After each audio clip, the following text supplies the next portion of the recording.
Halloween Horror Night. Halloween Horror Nights. Party with me at Universal's Halloween Horror Nights. Halloween Horror Nights 7. Halloween Horror Nights 10. Visit the all-new Halloween Horror Nights. At Universal's Halloween Horror Nights 13. At Universal's all-new Halloween Horror Nights. Halloween Horror Nights turn 16. Universal Studios Halloween Horror Nights. Universal's Halloween Horror Nights. Halloween Horror Nights. Halloween Horror Nights 21.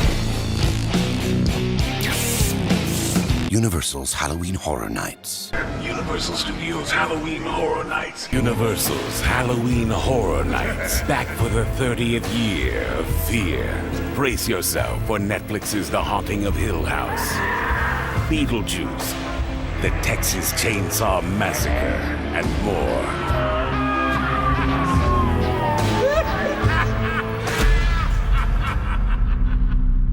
What's going on, ladies and gentlemen? Welcome to the Halloween Horror Nights 2021 30th Anniversary Review. I've been wanting to do this for a long fucking time, to actually go to Halloween Horror Nights with all these awesome people, and we finally fucking did. We are officially back at Halloween Horror Nights with the whole crew: Sarah, Lily, Zach, and David. It's gonna be an awesome time. It was canceled last year because of COVID, but this year it actually went on, which was fantastic. It was the 30th anniversary, like I said, and I was so fucking thrilled to get it going, and I couldn't have done it with a better group of people. So we're gonna have an awesome time just reviewing it and reviewing the whole haunted houses, the scare zones, the food, the gift shop, because the gift shop is fucking great too. And then also maybe a few stories about the regular rides, because I know one person that might want to get some things off of his chest about one certain ride. So there is that. I will not apologize. So, and then a couple other awesome things as well, and then obviously. I'm sorry, he's having flashbacks. Give him 2 seconds. Oh my god. Hey, Zach, they set this guy on fire. Same boat. I was not ready for this.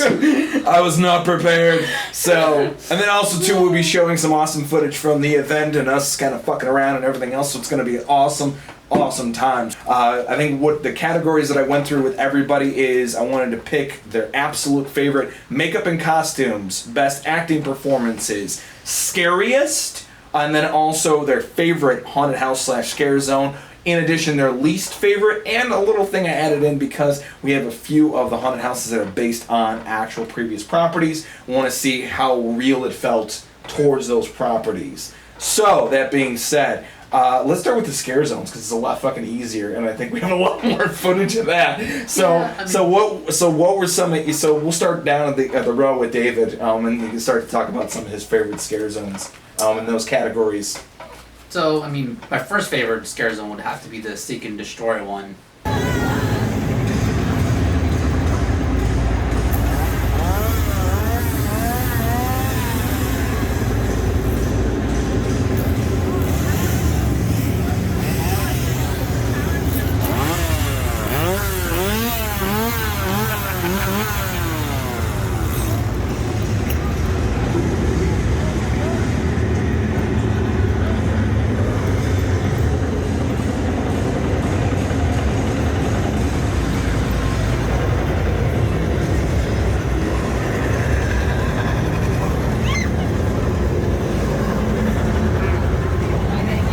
Nice. So yeah, that was that was really interactive.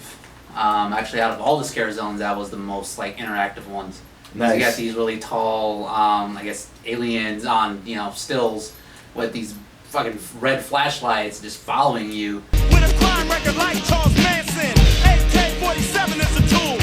Don't make me act a motherfucking fool. So that was pretty friggin' awesome. Yeah, but you know what? It was kind of cool though. Like I think if I had to pick my least favorite costumes and designs for them because they're pretty basic, but that was kind of the point. Mm-hmm. It was kind of the point that it didn't need to be this big thing, where the costume needed to be big and the makeup needed to be big.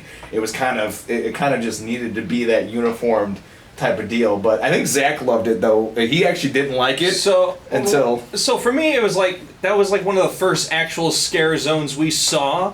and I thought it was boring as shit. I'm just like, really? Seek and Destroy? It's just like, you have a bunch of dudes in like robot alien looking uniforms. You have the great commander Cobra looking motherfucker up there like, obey, give your soul to me and shit. I'm like, well, this is fucking boring. And then for some reason, everyone's running around with chainsaws. I'm like, man, people love the chainsaws here, don't they? Dude, they've been at Halloween Horror since 1994, so it's kind of a staple. Like, as soon as you walk through the metal detectors, that should be the first thing you hear. Regardless, the chainsaws for that group just didn't fit with me, but the reason why I did end up enjoying them so much is because the great commander in the whole like stage they had going on there would bring people over and just start shit talking them, and it was the funniest thing in the world. Like, they had this one guy and his girlfriend over there, and they're trying to get the girlfriend to submit, kill her boyfriend. He's just like, no, don't worry, he looks like a beta male, it should be pretty fucking easy. Remove yourself, human male.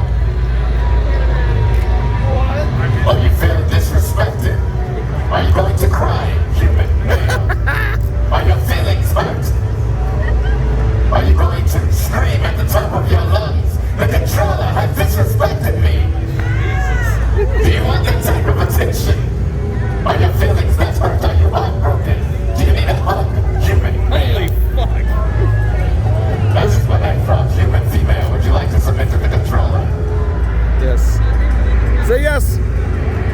Human female, would you like to submit? Kneel before the controller. Remove the human male. Kneel before the controller. Wow. You will be safe. However, I cannot promise that for the beta male that stands with you. Oh! The line with the machine you'll be and bring me the head of the beta male. You have 24 hours to comply. It should not be that difficult. This one wins. This one wins. The beta male is going to cry. He's still talking shit. That was awesome. Okay. That was great. That was great. Bring me the head of the beta male. Dude, he was doing so much shit talking. He was like, oh, you're gonna cry? Are you gonna cry, beta male? Go away. You're not even worth executing. Go on. Go, get the hell out of here. Yeah, we're actually trying to get his girlfriend to submit to them, and she actually did. Yeah. It was fucking awesome. They are all, Yeah, it was cool. you know, we know how she feels about him. Yeah, they have a whole thing where like put your hand over your heart and say I will submit, which I think was cool, the interactive part of it. But I really liked it because it reminded me at first walking in almost like The Purge a little bit. It had that weird like dystopian future feel, but then you realize, okay, no, it's not. Like, you know, you have like posters saying obey. It's like as if some alien group has taken over Earth, and they're using the human. Felt kind of semi-thrown together like a mishmash. This one was, you were in it. And that's what I found the most about it. Like, you were brought in, you weren't just being kind of tortured and tormented like you would with a traditional scare zone. You became part of the scare zone, which for me is probably the best part, because they tried with me and I failed in flying colors because I don't do humans or aliens apparently. Or guys in masks with chainsaws. Nope, Mark, stop, no. 1 shot, 2 shots, 3 shots, 4. Well, the best part, because, you know, Zach was talking about the shit talking, they were trying to get Lily too. They're like, it just you did bring me not this work. one, she looks like she needs guidance. You there with the interesting fashion choice. Step forward. Knew it. Interesting. You clearly need guidance. Do you wish to submit to the machine? They did. Like I said, I failed with flying colors, okay? That's fantastic. I didn't even hear about that. I got it on recording too. I hate you so much. I think the funny thing is, and I think this is why Zach felt this way, is on the surface it looks fucking basic. Like, if you just take one look at it, you're like, it's whatever and everything else. But it was funny that, like, the more time we spent there, and it got better at night, the more time we spent there, the more detail you actually looked around. And you're like, oh shit, this is like, there's actually some good set design, and that's actually why Sarah and I both discovered that they're using humans as fuel because there's like a bunch of tanks with like bodies and blood and fluids and shit in there and everything else. And it was really cool. And I'm like, oh, there's a lot more here than meets the eye. It's way cooler than you think it is. Yeah, it's one of those scare zones that you have to experience it at night. If you don't experience that scare zone at night, it just looks like what Zach said, basic, and we don't get it.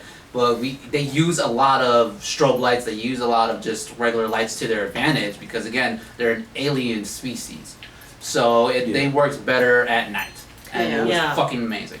And I mean, they had even like the spotlights, like that what a helicopter would have shining down like on you as you're walking around, and that was cool. Like again, it felt like you were part of the story, and you weren't just like walking past scenery and people jumping out at you. They really didn't even jump out at you. They just kind of, walked up to try and intimidate you, but it wasn't like, oh, I'm going to try and sneak up on you. I mean, maybe the guys with the chainsaws, but that was really it. And I think the best part was when you get to the end of it is when you see the big stage with, like, this half, like, what it almost looked like her white costume that everyone else in the zone was wearing was, like, half destroyed, and she was, like, kind of like this robot being. Looked like the chick from Ex Machina. She almost looked like she was like the leader, and then you have these two guys on the side of her talking to everybody and like, having them submit. Well, you know what the funny thing is too is I've been and obviously I'll ask you guys a little bit later about this being your first because I've gone to Halloween Horror Nights since '09. The funny thing is I have never walked into Halloween Horror Nights during the day. This is the first time I've ever actually gone in there when the sunlight is up.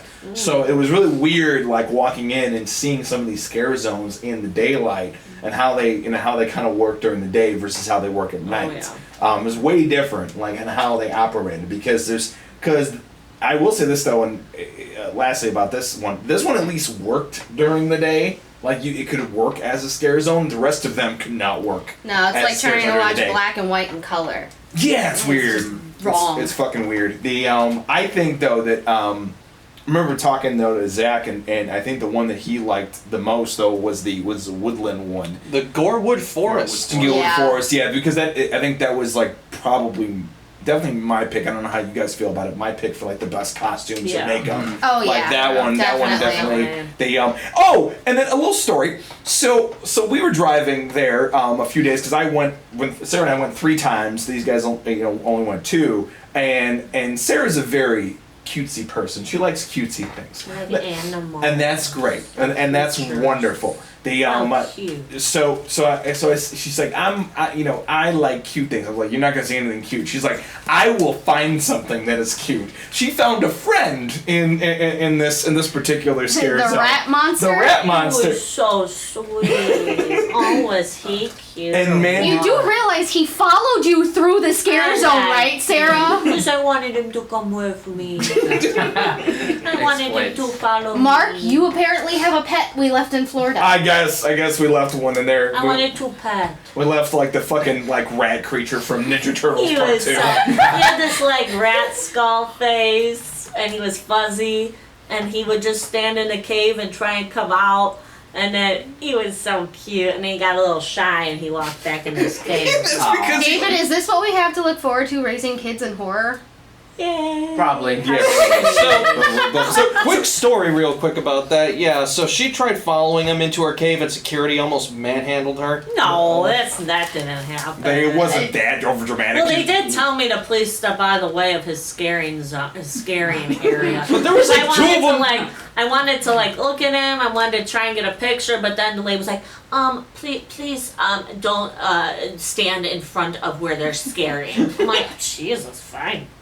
Yeah, security definitely took their job just a smidge too fucking serious. I think they all had a little bit too much coffee. Guys, we got another one trying to pet the rat. This guy ain't coming back next year for sure. He's not scary enough. Well, it was hilarious. Like a couple of times, like we've walked past, and there was 2 of the big rat creatures, and one of them was walking around. The other one was a scare zone one, and it was hilarious. He would come out, and then Sarah would say, "Oh, he's so cute," and he's like, "God damn it!" And he would be so disappointed. He'd be like, "I guess I'm going back." He was probably standing in there like this, like, how am I gonna scare them? I gotta figure this out because it's not working. This community theater's arts degree is just not working out, man. It's just not working out at all. No, I'm a failure. My first Halloween Horror Nights. What am I gonna say to my friends? So yeah, some chick thought I was cute, and then I fucking ran away. And then Zach got a little bit of a crush on the one chick that was at the front that was dipping the guy into fire. He's like, I like her. I like what she's all about. I like what's going on here. He almost probably wanted to get traded out for that guy that was getting dipped in the fire. I mean, it sounds like a good time. It was really cool. I mean, did you guys like really take a look though? At, like the sides, they had like I don't know, like a string of bodies with, like, and stuff like that. Like a table of sorts with like bloody like body parts and bones, almost like that was their food or something. Yeah, that was cool. Like. Yeah, that was cool. I liked that. That really added to like that added more of a story to it, other than just some weird woodland creature. I guess. I mean, I haven't been to past Halloween Horror Nights, but I guess when you read the little description on the map, these aren't menus we're holding, by the way. It looks like we're all sitting with menus. But it it says 16 years after the gory sacrifices of Terra Cruentus. The heartless Terror Queen is back. Evil is in her nature. So I guess there is a bit more of a story. I guess this Terra woman was probably a past icon of the Halloween Horror Nights or mascot or whatever. The one thing I will say is that about that area, among all the years that I did this, that area where that whole woodland area is usually the best scare zone, or it's the best set design scare zone. It just is good coverage when it comes to that, just because that whole area is very wooded and it has a lot of aesthetics to it. So it always ends up being like one of the best, if not the second best, scare zones in the whole park every year consistently, just because of the fucking location. That area. Just that area. I think they picked a perfect area for that scare zone. Yeah, just because that was one of the only scare zones that actually had like low light. Yeah. So they were trying to do the scary thing. I mean, I guess it really didn't work because it was a cute rat living there. But overall, they did have the best, I think, set design and overall costume of all the scare zones there. It did. I loved pretty much all of the set design and the costuming. It was intricate and extremely detailed, especially when you got up close, rat creature aside. But the fact of the matter is, I felt like Snow White went down the rabbit hole with Alice. That's legit what it was to me. If any of you have ever seen America McGee's Alice, the video game, they took Alice in Wonderland and threw it in with like gothic gore. Huh? That is legit what this felt like. It looked like America McGee took Snow White and said, "Let's play," because honestly, that rat creature was just missing some ears, and it could have been the White Rabbit. Wow. Okay. That's a good cover. The one thing that I think the unsung hero of that fucking thing is that praying mantis looking motherfucker. Thank you. The one that like literally mishes into the scenery. He looked like something out of Arachnia. Either way, the weird little Yeah. I mean, I loved that, but that poor character actor had to have hella back problems at the end. Huge things that was hanging out his eyes. Yeah. So, like these big, like pointed, I don't know. Like, he's essentially walking on two giant ass claws the entire night. It was fucking awesome. I mean, it was beautifully done. Claws. Like, sorry to interrupt. No, go. It's just kind of funny how like his costume was, because he wanted. Because we saw him in action when he would scare. He would like stand in his cave and then get prepared, and then he'd like jump out, lights and stuff. Because you can't like see him unless you know he's there. But like you could tell it took a lot of energy to be like, okay, I'm gonna go scare now. Boom, boom, boom. He'd turn around, and he'd be like this for a while. And then he'd go and jump out, but then he wouldn't do it for like a while. Because you can tell it just took a lot of like effort just to get over there with those huge ass things. Yeah. I think. Yeah, I heard that. Nice.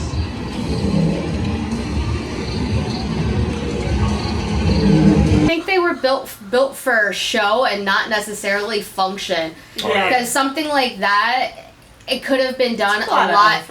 It could have been done a lot simpler to make it lighter. So more than likely they thought aesthetic over practicality.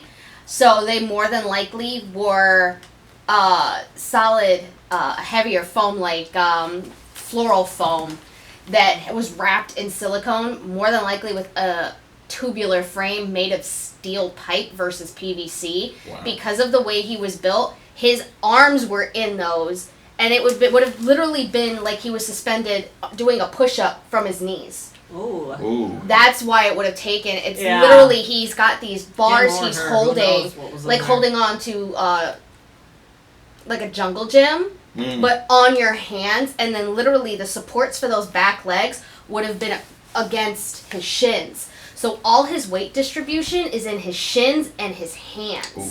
So he's literally stuck in push-up position anytime he's moving, which makes a lot of sense when you've got a character actor trapped in that costume for a long time, which explains why he wasn't moving. More than likely, He really wasn't he moving was much at lifting all. out of the suit in the dark, which is why it's built the way it is. So those claws close. He's lifting himself out of the suit and putting the weight on his legs to help his back. All right, I'm gonna say this too, just hands down. Like, there was no. I mean, yeah, some houses were better than others. Some scare zones were better than others. There wasn't a single actor that wasn't committed to whatever the fuck that they were doing. yeah. So big shout out to all the actors because yes, some performances were better than others, of course. But that being said, the whole as a whole, like no one was not committed. Because I mean, we've been through some haunted houses where we go, like, I mean, I remember like while back we went to one of the haunted houses and then like we actually caught one of the actors talking to one of the staff members in full costume, just bullshitting. I saw a little bit of that. Did you see a little bit of that? Because I didn't see any of that. I saw like, and I don't think, honestly though, I don't think they were like bullshitting. I think it was like probably they were talking like for work purposes, like have to go over to one of the staff members, just like say something, and then like, I don't know what they were doing, but I saw a little bit of broken character, just a slightly. And I swear to God, in one of the haunted houses, I think it was the Icons one. There was one with Jack. He was like in one of those little closed off things with a plexiglass. And the guy just had come out and then went back in. So by the time I was there, he was just kind of hanging. I did see him take a peek at his, like, Apple Watch or whatever. Like, he did, like, take a peek at his wrist. I mean, maybe, I don't know, maybe he was timing himself. Like, okay, next, like, 30 seconds. Or, you know, maybe he had to switch himself out. But, yeah, I mean, I did see a little breakage of character here and there. I got it once in Seek and Destroy where one of the guys on stilts, he literally was... One thing I noticed is there was actual security, and then there were actually people who work for Universal, and I noticed this off and on throughout the different scare zones that were dressed to look like us. They were civilians. They do that, yeah. They were at one point, and it was right after my poorly timed encounter with the Overlord. I realized one of the stilt actors was talking to someone that looked like a regular, park goer.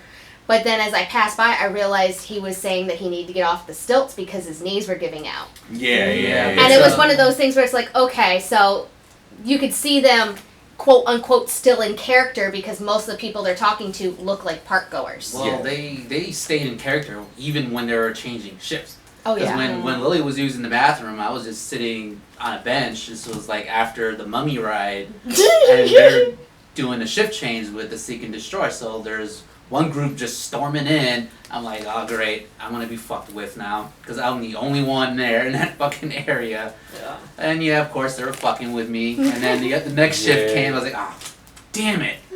You know what? And the funny thing is, I think another really good costumes one, another good performance one was Crypt TV. Yeah.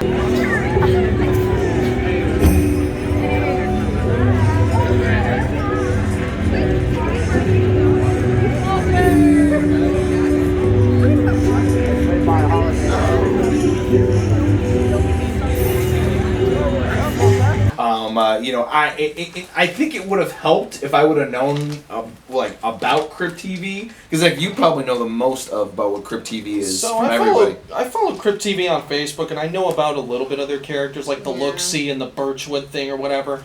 but that's kind of the far extent of my knowledge goes. I know they also have like this little clan of serial killers that have to do with like some like kids or 13 or something like that. I can't remember what the premise was behind them, but you know, for what it was the smallest scare zone, which really disappointed me because I feel like they probably could have done more with it, but it was just like it's like this fucking big. It's just like.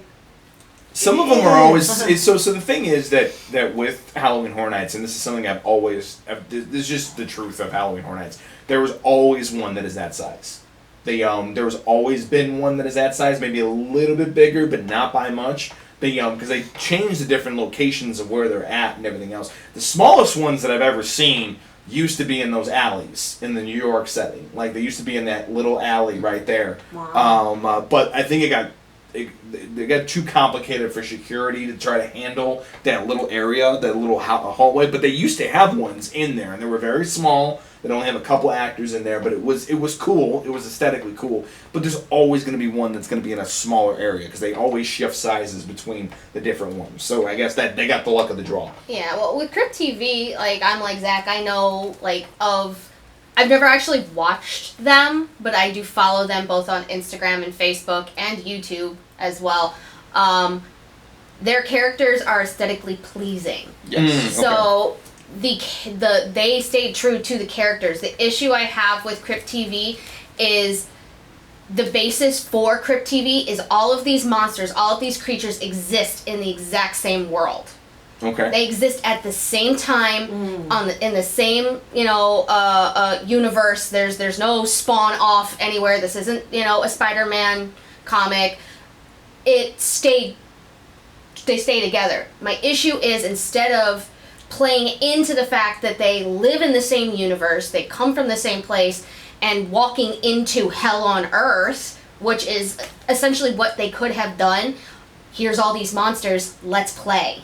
They were chained off to their own TV shows. You're literally walking into a set, like a museum. Like, oh, there's this TV show, there's that TV show, there's the other one. It was very compartmentalized, and it drove me up a wall. That's a good description for the Crypt TV one, because none of them actually... I think there was like one person in like that kind of like circle section of the Crypt TV where somebody would come out of a door and scare you, but that's the only scare person that was out there. Nobody else actually... at least when I walked through it, because I walked through it 3 times in total, nobody ever attempted to scare me.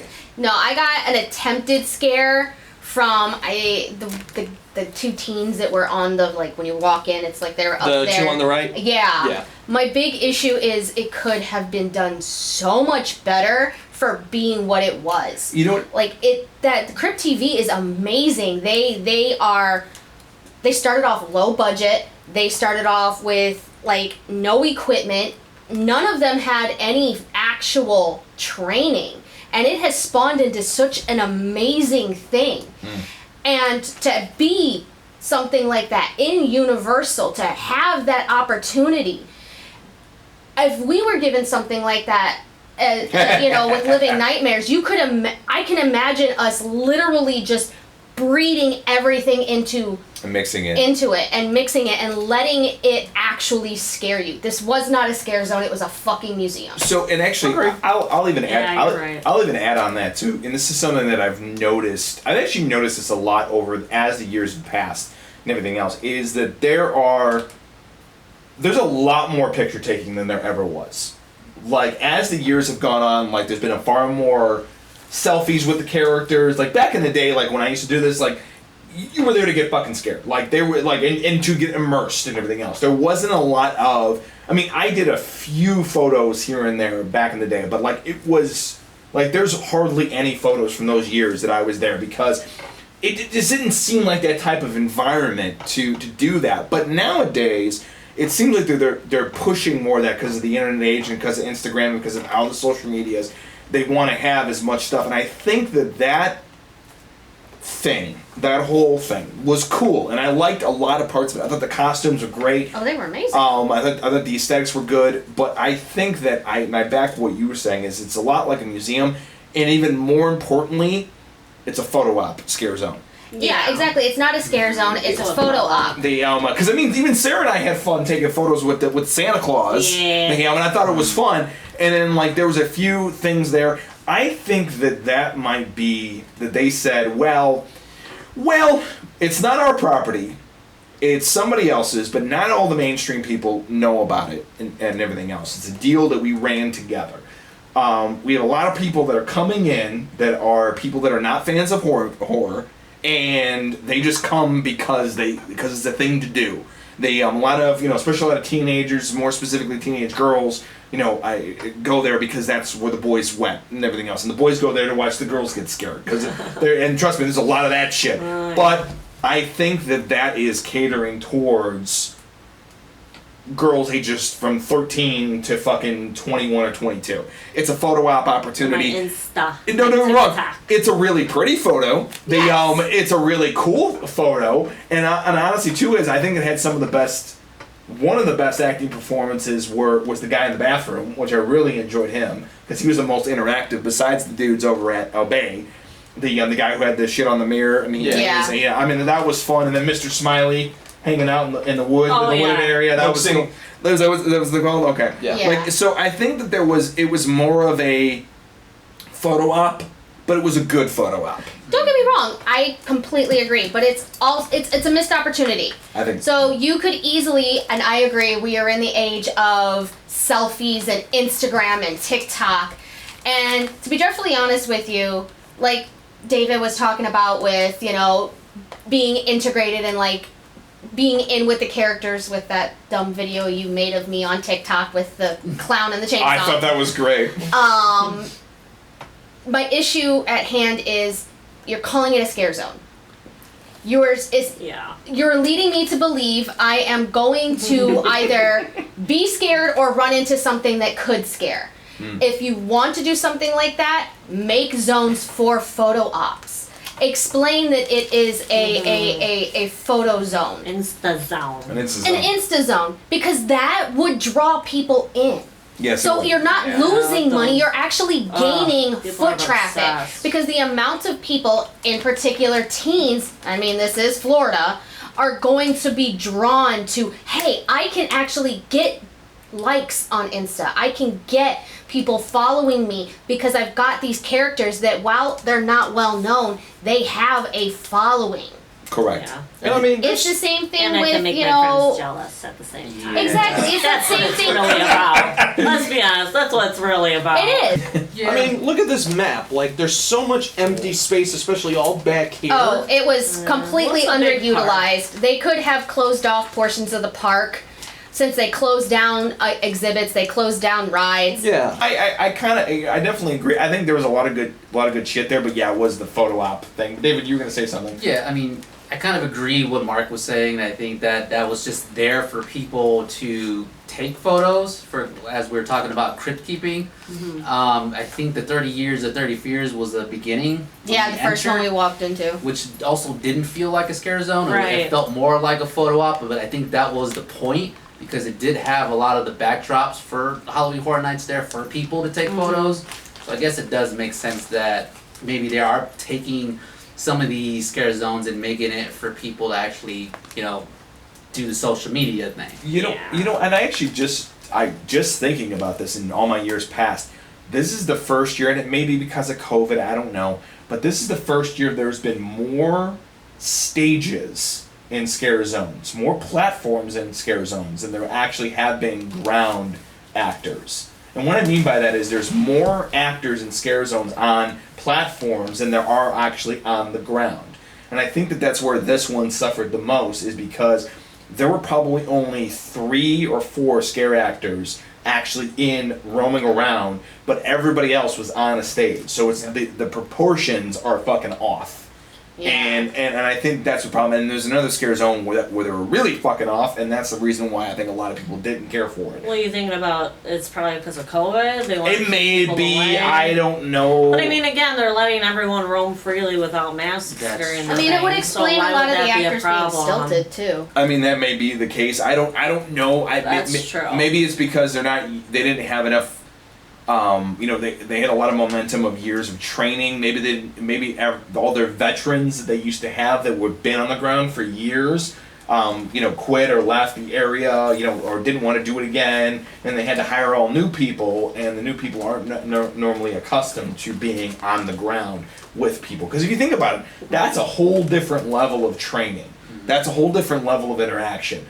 For somebody like that went up to Lily from that TikTok from the chainsaw, or somebody like that's down there in your face, is very different from somebody who's just performing on top of a platform. So it's very different in how you're training. And some of those people, being a staffing shortage, they may not have had as many people that were willing to be on the ground with people, and they just said, hey, this is a numbers issue. We have, these many people that want to be on the ground and these many people that are comfortable being on the stage or more prepared. So even being on a stage, it shouldn't matter. I've been to, haunted houses. I've been to parks where all of their shows are, they're staged or they're platformed. But that should not stop you from being able to terrify someone. True. Walking through, I think the clown was in Lights, Camera, Haction, Eddie's Revenge. Yeah. Mm-hmm. With that one, most of that they were random stages made to look like sets. Mm-hmm. They were all still jutting out at you off the edge of that. They were still, hiding in their sets and popping out. They still got you. So being on stilts, being on a stage, being on a platform, it's not a bloody well excuse. Fair enough. I can agree to that. So are you saying that in previous Halloween Horror Nights there weren't as many stages like that? Correct. So this is something different. And don't get me wrong, like there were things, there were stages, but this is more. But more of this, like there was like one or two, most of the scare zones were your chainsaw friend. And your stilts friends, and they were in it with you, and then they would hide behind like sets and shit like that, like they did in the wooded area, but most of it was interactive, like they were here, they were in your face. Yeah, for the most part, I think every scare zone we went through had at least one stage actor. If not more. Actually, I would say, it was only the wooded one that had the one stage actress, and that was it. They and I think that maybe that's why that one is definitely a vote for me for the scariest one, because they were there, you were in that shit. And actually, it's funny quick story. There was only one time that they didn't use that. They didn't use the wooded area. They just did cool actually Lily and Sarah would have loved it. It was like these beautiful jack-o'-lanterns that they put up there, and they were all different designs and shit. It was really cool. But that was the year they didn't do it, because that was the same year that they had the scariest scare zone that I'd ever been, and it was the simplest scare zone. It was literally they turned off all the lights. There was zero, maybe some black light just so you can see where the fuck you're going. It was a maze. Nope. And you walk in, it was all black. And all of a sudden you're like, you ever feel like there's somebody in a room? But you can't see them, but there's somebody in the fucking room? I would go in and I would hear some shuffling, and I would turn around. But the place I came in, there's no pathway anymore. There's a fucking wall right there. You were in the labyrinth. And there was literally, so what happened was there was dudes in those morph suits, but they were black morph suits, and they were taking the walls and moving them. So as you would move and everything else, as you would move, they would move a wall behind you. So you would be trapped behind you. It was the most, and it was it was so simple. I was in there by myself. There was no one in there. Was this one of the earliest ones that you went to? Oh, that might have been 2010. See, I feel like that would take a long time that would have been a group of people to get through, and it would cause a lot of congestion. I don't know what it was. So I don't remember. It just seemed like, I think because they had it on the map. But because it wasn't you didn't hear a lot of commotion, you didn't see a lot of bright lights. I don't think anybody it's flies to a fucking light. They didn't really react to it, so there wasn't a big crowd over there because people didn't really pay attention to it. But I was curious. I was like, why is there no power over here? Why are there no lights over here? Let me go check this out. And this is how you know he works in horror. Yeah, I'm like, follow the darkness. Stay away from the light. And then exactly but it was the scariest scare zone I've ever been in, hands bar none. But I think that what they should have done was the physical layout of everything they should have switched Lights Camera Haction and in the layout of Crypt TV.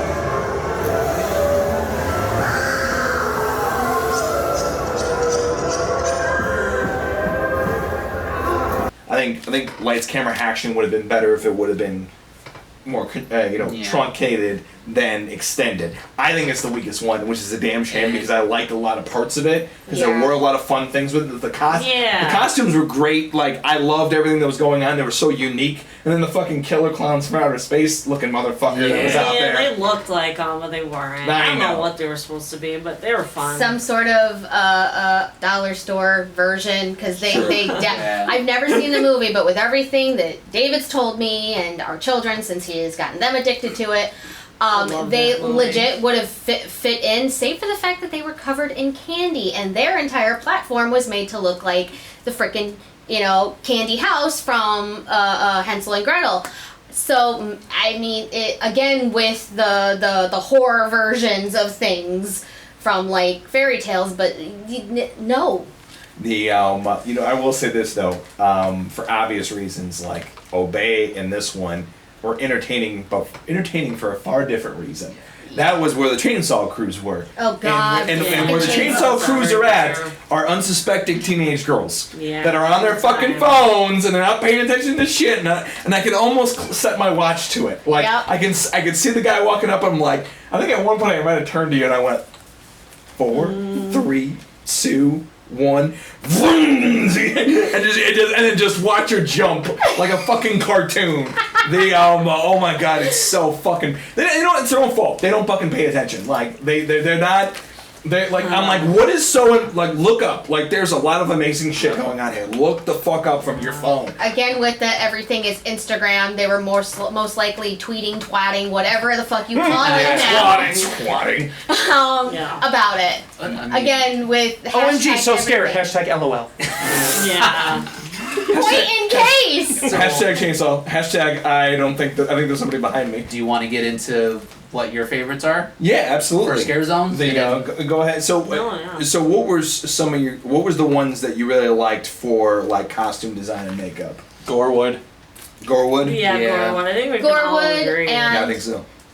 When it comes down to makeup, Crypt TV did have some of the best makeup as well. Okay. They just lacked everywhere else. I think some of the selfie zone is what they should call them. It's exactly. Scare zone. Selfie zone. I have a really hard time because as weak as that Lights Camera Haction was, it did have a lot of really good costumes and a lot of good aesthetics and makeup in that regard. I really liked it. I think that that and then Crypt TV and then the other one are pretty good. If I had to pick it though, I think it's going to be the Forest one. Just GoreWood, just by default, just because of everything that was going on. It just seemed to like.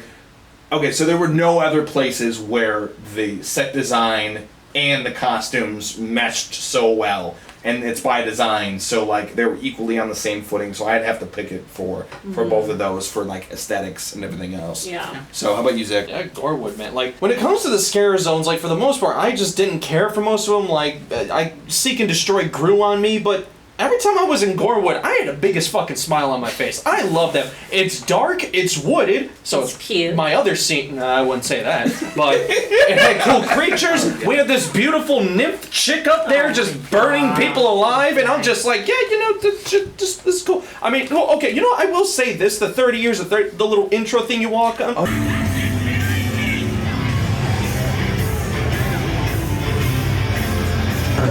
They had these two great dancers up on each side of you that looked beautiful as all hell. Mark wouldn't let me get their numbers because he's a dick, but that's besides the point. So I don't want to get kicked out of here. Yeah. Harassment lawsuit pending. Yeah. This is why I'm single. It's because this guy's a bitch. Yeah, I don't know. I wasn't really impressed by the entry. My issue with the entry is it says 30 years, 30 fears. And there wasn't a single fucking icon in any of that bullshit. I mean, don't get me wrong. It was beautiful. Again, better at night than during the day, because when we walked in with the sun was up, I was just like, the makeup is awful. Because it's made for the dark. Yeah. Like the two dancers in particular that Zach is talking about, they were painted in a particular fashion. It's, again, like putting black and white television on a color camera. You just don't fucking do it, because things are certain colors to get certain shades of gray. They were definitely in theater makeup. They were painted for stage acting. Correct. And the fact that they were, you know, feet off the air dancing, it worked. Once the sun went down, they created those shadows, the fake abs along the chest and the collarbone, making them seem more gaunt, more skeletal, which is falls into fashion with the, you know, stilted skeleton that was the main guy kind of roaming back and forth. Yeah, that guy actually probably had one of the best, like one of the coolest costumes. Like, yeah, I mean, like when it comes down to costumes, actually just like my one favorite character was literally in 30 Years, 30 Fears, it was the pumpkin dude. Yeah, I was just gonna bring him like up. legit, his face he had, that wasn't a mask. It was actually an entire two-piece head design, more than likely out of either foam latex or silicone, because his face moved. No, I was just gonna say, I think he was the only one, because I mean, you see the descriptions, characters from 30 Years of Halloween Horror Nights. He was like the only one, I think. Right? Yeah, he was. He was Doing further research there was when we no got back. He was other- the only icon from a past. And I one think that was there. I liked it, and had I not paid attention to the fucking map and not read it, I probably would have been less disappointed, because I think it was a cool. Okay. I think it was a cool one, but I think everybody's kind of in agreement about how it might be a little false advertisement. Like, because when you get in there, you're expecting the icons. Don't get me wrong, they had a bunch of cool fucking banners that we all took pictures in front of. And like, I mean, that was cool, and like it had the big, like, the neon thing, Halloween Horror Nights above it, and flames were shooting off of it. It was a good thing to see, like, right when you get into the park. It gets you in that mood. I gotta pick, you know, for weakest though, I think I gotta pick the Lights Camera Haction. I think that was probably the weakest one. It was. Yeah. I mean, it was the most fun for me because it literally looked like they threw a bunch of actors into a clothing trunk and said, here. Because it was very mishmash, like the clown character that was following me around. It was very much like, okay, here is a bunch of leftovers from a bunch of different sets, have at it as you will. Yeah. It was Really fun, thrown but, together.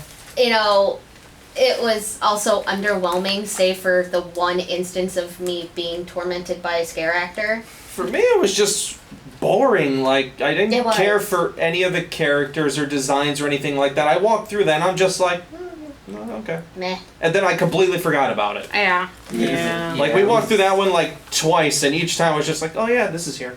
It wasn't as memorable, to be honest. No. For me, it wasn't as memorable. I actually forgot about the other clowns until Lily said something. I was like, oh yeah, they did have the other clowns there. Yeah. And for going 3 days, you know, 3 times, I think like there was different characters walking around like every day. There was like the clown I don't think was there the first time we went, and then like the second time we went, there was a girl walking around with like a potato sack. Oh yeah, there was just some random girl And, with like, a potato just sack walking and an around, axe. like she had like a little girl's dress on with a potato sack on her head. I didn't even think she was holding a weapon. No, she was holding it like a hatchet. She was just walking around. I was like, "What is this?" I think it turned over to Sarah. You know? and I'm like, hey babe, I think this is where the budget ended right here. Yeah, I'm like, look, you know, sorry, we don't got anything else for you, but here, put this on. Here's like, she was the girl who showed up late. She just was like, Maybe that's like the late employee uniform. Like if you show up late, like you're that's gonna have to wear the potato sack. yeah. I don't know. That would be fun. Leave that in the comments funny, below. But I mean, like, and then like, yeah, I'd say like almost every time we went, I was like, oh, that's something new. I didn't see that last time. I mean, maybe they just had like the extra people in that scare zone. The funny thing is that I like that one I remember, and it's funny thing. I almost forgot about the intro one, and I don't know why I forgot about it Because it's underwhelming. I think it's underwhelming. I think that's if I had to pick like a second worst, it would be that entrance one, but the first one is still Lights, Camera, Haction. What was, and then Zach, this is going to be the toughest question for Zach. What was the scariest one? None of them. None. I mean, I think the Greenwood or Gorewood Forest because I gotta pick that by they default. had, you know, people actually close to you jumping out. No, So I was too if busy you looking had to at the pick. rat creature thinking, can I take him home? Yeah. Yeah, both of you didn't. So that's the thing with Gorewood. It's like it definitely was the most aesthetically pleasing and definitely the most like fun for me because it was dark and cool and stuff. But nobody ever jumped out at me or anything like that. They knew like better. nobody ever tried for me. Like there were definitely opportunities where they could have, but nobody ever did. So I guess I could give it to it by default since it was the darkest. Well, Sure. then again, if you're gonna think, because again, like when I analyze haunted house all the time, I don't define it by how many times did I jump, was it the scariest, because no matter what happens, if someone jumps out at me, I'm gonna jump. I mean, that's not really scary. I think by like costume and like I would say almost seek and destroy, because if you think about it, it's pretty frightening, the whole idea of it and everything. Yeah, I That's mean, supposed to be a if thing. Like, you know, I mean, yeah, the Gorewood Forest had more jumping out at you, but I wouldn't really define that as scary. I would say, like, the Seek and Destroy had a pretty scary storyline. Yeah, I'm gonna have to agree with Sarah on that Yeah. one. I think Seek and Destroy was probably the scariest one for me, Mhm. only because they did have those hanging bodies there by the actual, which is Mhm. kind of cool. And the idea of it's kind of scary. Yeah, if it was real, think about it. yeah. Oh, shit. And they did get, I did jump once when they were switching shifts because I wasn't paying attention. Yeah. Because the other set of group was coming. I was just like, all right, Yeah. where's my wife? Where is she? And then one of like the doctors, he was like in a scrub or I don't know what kind of character he was for them, but he got me. Oh yeah, like, oh, you know, I was like- in on it. there was a lot of like, besides the alien people, there were like victims walking around too. Like they had Get like out. the jumpsuits on, almost like they were prisoners, and they were like dirty and like bloody looking, and Yeah, they were those- pretty cool too. Yeah, those are the ones that got me. I mean, I guess if I'm forced to pick one, I'm definitely going to have to go with Seek and Destroy. Though I will admit one of their scare actors did not understand the meaning of personal space. There was one of the... You smell nice. No, it was it the one TikTok of the, one? No, so in Seek and Destroy, they had, like Sarah said, the guys kind of running around saying, get out, get out. There was one dude in particular, the long, scraggly, blonde hair, beard. He was running up to everybody. No, he Like had like... coming up too close. When I say too close, I could tell what he had for lunch. Dude was all up in my face. And it's like, I know you're a scare actor, and I know you take your job seriously, and thank you, dear God, for staying in character, but bro, Bubble, back the fuck up. I gotta choose Gorewood Forest or Seek and Destroy because that I kind of gotta measure it by other people because we're all fucking desensitized. So I have to look. I have to look around. Like I have to look at other people and what's going on. So I think that one and then Seek and Destroy. The most people got. I think everyone's kind of on the same page about your absolute favorite scare Yes, zone. absolutely. So I think I can attest to all four of us. Zach, I don't know which one you'll pick. Gorewood. All right, I had to take a guess and everything else. David? Gorewood is just top dog for me, just by default. Like that's the one I had the most fun in and just overall enjoyment. So, But yeah. you did. But I think I would have to take a guess that your second would be Seek and Destroy because I think it definitely grew on you. Well, yeah, because I mean, like I said, watching that dude shit talk a bunch of people was fucking Yeah. hysterical. Oh, yeah. Bring me the head of the beta male. It shouldn't be hard. For me, it would have to be Seek and Destroy because it had a little bit of everything, really. It had entertainment. It had the first day we went, one of the weird victim people was like walking next to me for quite a bit before I even realized. Oh, that's the You know? fucking that's the funniest fucking thing is and like it's way fun because Sarah will freak out, but it's way funnier when you see like a I didn't 13. freak out. No, like you go oh shit, but like a 14-year-old girl will fucking run and then they'll chase you Yeah, like you know like and I just watch them. It's Haunted hilarious. house when you behave like that. And I You know. don't. You end up knocking people over. I That's why they know. got plexiglass protecting the actors. They bounce off like a hockey game. But no. Like I think I have to agree with you, and I think Lily's gonna back all of us up. That I think Seek and Destroy just I don't know what it was. It was just every time we ended up there. Loved it. Like we just ended up there. Spent time in there. Yeah, we spent time to enjoy it, and like it was one of those things that you could spend time in. Like you can kind of hang out and just be there. And I think that it was one of those things that like it happened to Zach. It grew on you because as you spent more time there and you realize shit, you're like, oh, this is really good. That's why it's really good to go. Yeah, it was one of those things where it's like, the more you were in it, you have to admit that when you're watching a horror movie, especially when you get into things like trilogies and stuff like that, the first time you watch the movie, you miss something. Always. Just one so the thing, more times you go and you watch a movie, you're gonna notice other little things you didn't see before, or like, oh shit, there's that, or there's this.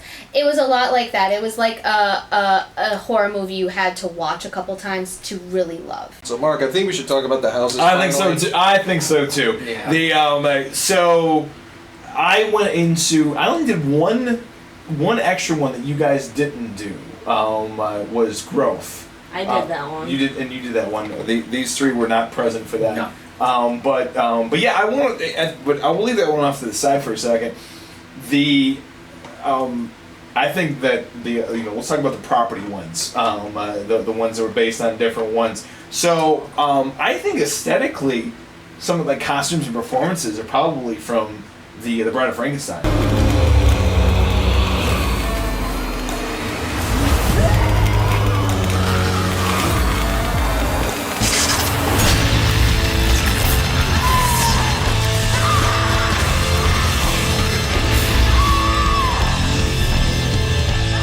That one was really, really good. I think they had some phenomenal set design and some fantastic costumes. And honestly, too, probably I think the one time that Zach, I guess, and Lily's not impressed with the Bride of Frankenstein, I guess. No, not in the slightest. I know Zach really was impressed by that mirror effect that happened in that. There was one was great. thing they did in that house that was really fucking cool. So I imagine the way they had this set up. So you're walking down this like corridor, and there's this really long hallway, but you don't know it's a hallway. You think it's like a fucking mirror or something, and they got the strobe lights in there, and you see this ghost and it's just like, yeah, and out of nowhere, this actual person starts flying at you at about 100 miles an hour till they burst out of the fucking mirror. You're just like, now that is fucking cool. Wish I got it on camera, but my GoPro was pointing at the fucking sky and security guards were eyeballing me every 5 seconds, so I couldn't get the footage. Yeah. And you were the only person who saw that because I didn't. saw it. Yeah, I saw it.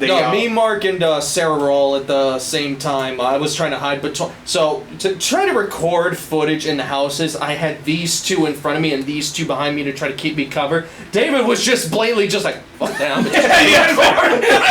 He's like, no, fuck this. I'm just trying to get the actual footage. We came to the conclusion that David got busted. We were like, we don't know him. We're not with him. Yeah. I got busted a lot.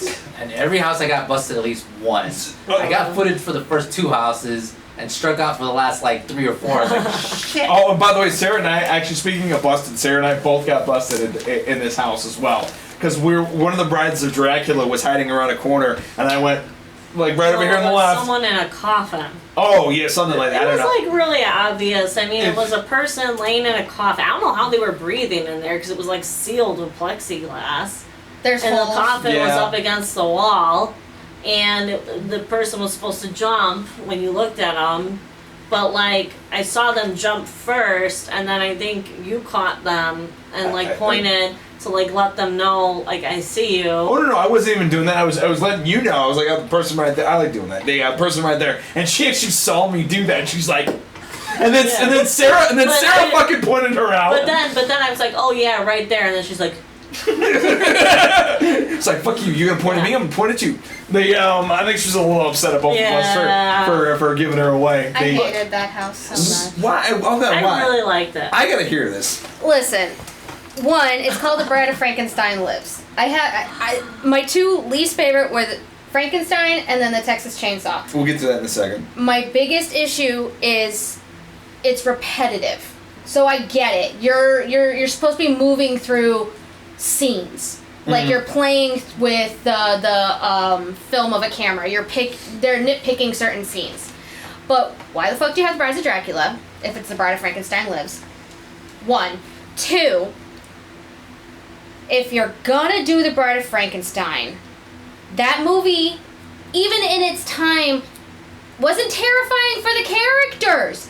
Frankenstein's monster and the bride were not fucking scary.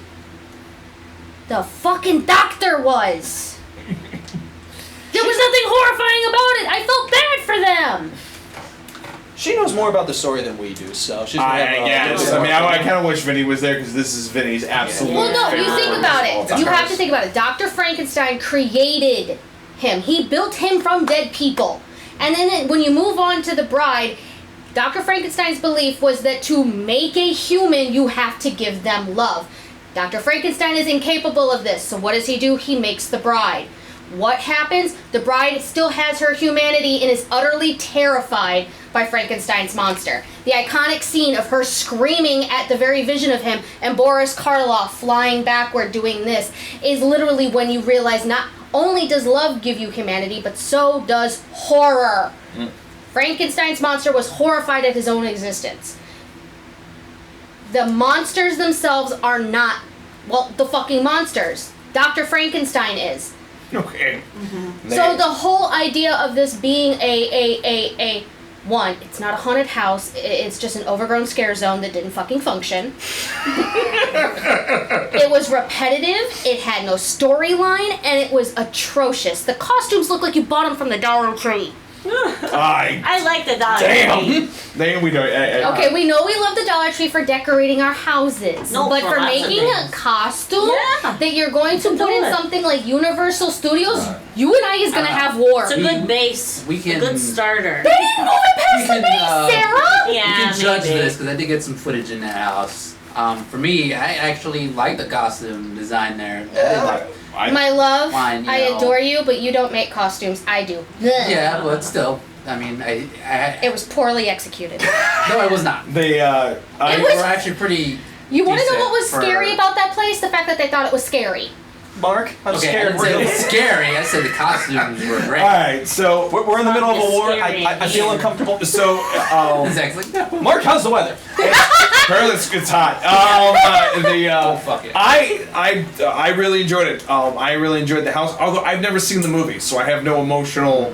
I have no emotional weight in this. And, Right. and You the- and I are gonna have to sit down one day. when I'm already sitting down for my 25 movies. So Sarah and I are already on top of it, watching Frankenstein, then Bride of Frankenstein. So that being said, from a person who just has no connection to the content whatsoever, except knowing Frankenstein and pop culture, I thoroughly enjoyed this. Yes, I understand the frustrations of mixing both Frankenstein and the Brides of Dracula. I get that. Unfortunately, with the Bride of Frankenstein, you can't fucking put a house together with just them. You just can't. You could if you read the tagline here. We What is belong dead. The last words of Frankenstein's monster when his bride rejected him. Now she'll stop at nothing to bring him back.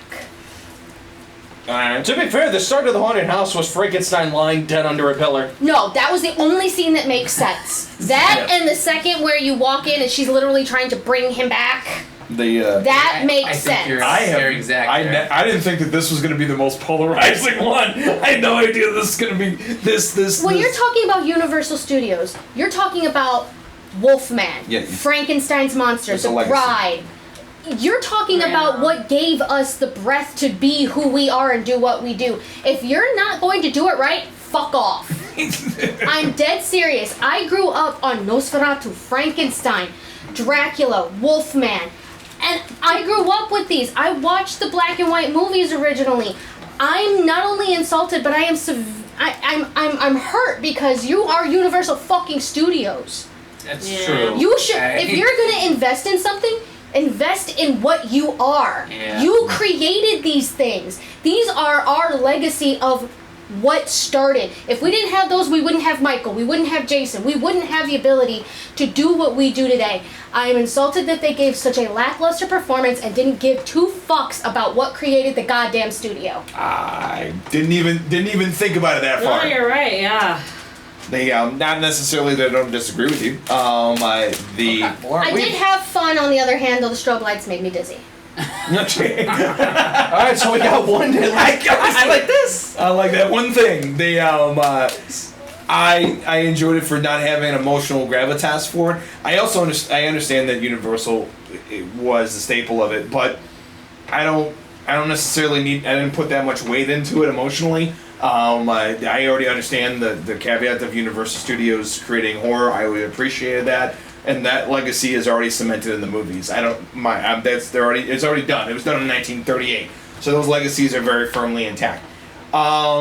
I thought Universal Studios put on a good show there. But again, I don't have emotional gravitas. I would have been very, very interested to see what Vinny thought, because this is Vinny's favorite horror movie of all time, and I actually imagine that his reaction probably would have been similar to Lily's. They because there's an emotional gravitas with that.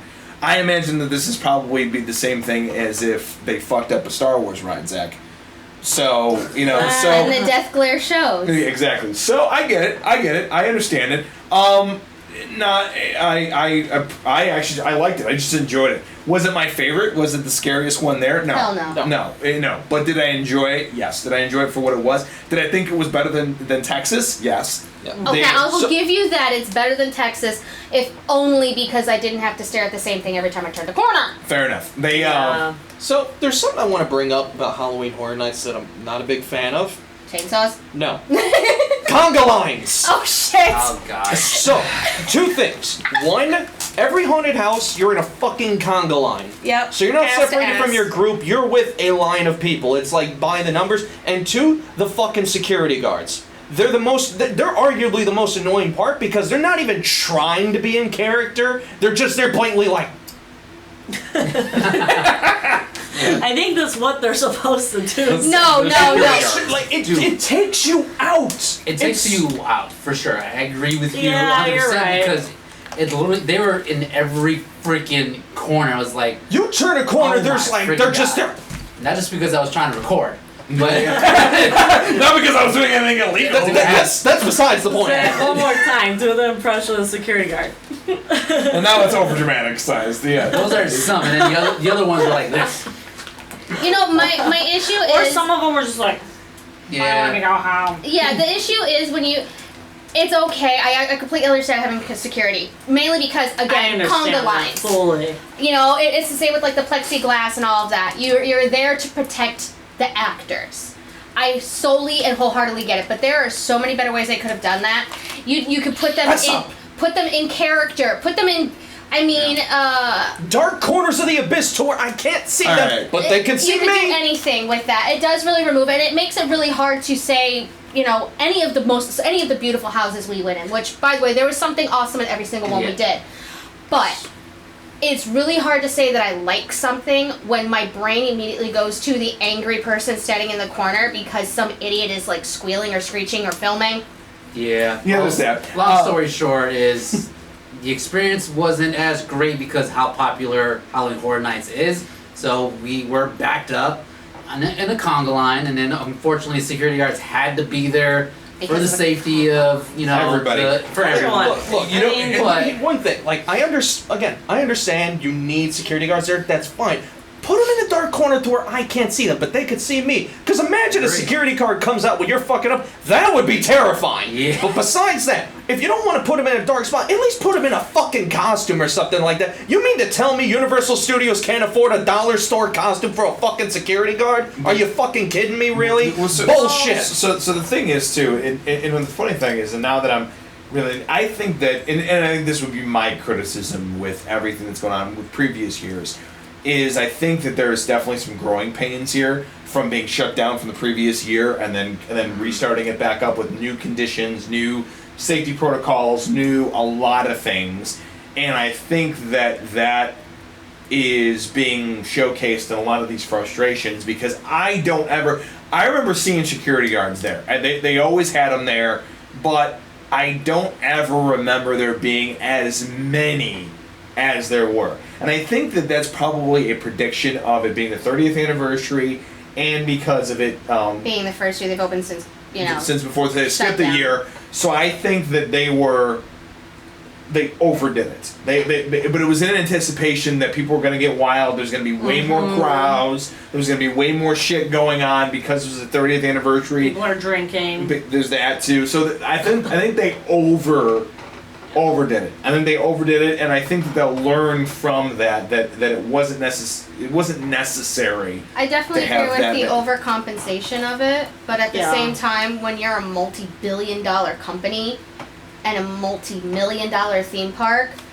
you really have no excuse when you've had a whole damn year to schedule something, sure, they might not have known whether or not they were going to go into a nationwide lockdown again. But you're planning this out. As soon as you get the okay from the year prior, you're going to start planning. They planned out 2020, but then the lockdown happened. So they had a plan.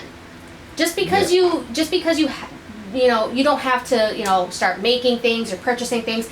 90% of what they had, I could have built with just you guys probably in 3 months. All of their structures, all of their houses, most of that stuff was probably repurposed from other houses as well. Platforms get refinished, things of that sort. They really don't have an excuse. The security, sure, but they don't have an excuse for not helping them blend better. I think they only think of it from a dollar sign point of view. But when you think of it from dollar signs, you spend less on making things stick. For me, like, what sticks out in my mind, and I've worked in a haunted house before. I've been doing, going in and out of haunted houses and doing scares, and this is something like you guys know, I've been doing things with horror since I was knee-high. I grew up doing it. And you can have pennies and make something memorable. Mm-hmm. You guys have made things on a shoestring budget before that I've seen people still talking about. Okay, so them having these quote-unquote growing pains, I highly doubt it's a visible excuse for what they did. Honestly, I think it was, hey, we're open. Oh, it's the 30th anniversary, dollar sign, dollar sign, dollar sign. But, we need to protect our money. So that's where it came in. And I think some houses are better than others, and I think some of that reflects in it. I think some, and it's something so there's something that I've noticed, and this is coming from years of experience. The original houses are always better than the property houses. It's been the same way for 10 years. You probably have more leeway when you build them, though. But just better in every way. Like, it always makes me laugh that, and I think that comes down to, and this is the unfortunate part of what you just mentioned in theme parks, is that the property can stand on its own as a property. The unique ones have to go past, and you have to even extend past what they're normally capable of. And that's the funny thing is the most memorable houses that I've ever been in have always been the ones that are unique to Halloween Horror Nights. They're not based on a property. They're not based on anything else. They are just products of Halloween Horror Nights. And actually, I would say that this year is no different, probably with the exception of 2 houses. And there's one in particular that I know that we'll talk about in just a bit that everybody loved. That everybody loved. But there was one other one, too, that I thought did very, very well for the properties that they did. But besides that, I think everything else that was unique was a better house. And actually a scarier house, to say the least. But yeah, that's just something I've noticed. And I don't particularly know why. I think that maybe because the creative team is so stranglehold with that. However, I think 2 houses that were based on properties surprised me. And they. Do you want to talk about? Oh hell yeah, I do want to talk about it. But I want to leave the one that everybody loves second. But I did want to talk about one of a show that I've watched a few episodes of that I thought was really good. The only unfortunate part was the conga line kind of fucked it up a little bit. Yeah, it took us out of it. But that being said, I still think it was a fantastic house. I had a good time with it. Was Haunting of Hill House. Or you'll never leave. You're about to enter Hill House. It's coming to Halloween Horror Nights. Never go alone. I thought aesthetically it was great. I thought the costumes are great. I thought the performances were great. I got at the end, which everybody knows that I do not get got. Very rarely do I get got. I got at the very, very end with the dude on the stilts. At the very end. Oh yeah. But the funny thing is, there's a question I was going to ask is that I think only Sarah can really answer. Was when you were in the house, did you feel as if that it stayed true to the property, and did you feel like you were actually inside the television show? Yeah, I mean, walking up to the house was really the coolest part, because like all of a sudden you walk in and you're like outside of the Hill House, and like, you know, the windows are glowing, they're playing that like haunting theme music that plays throughout the show.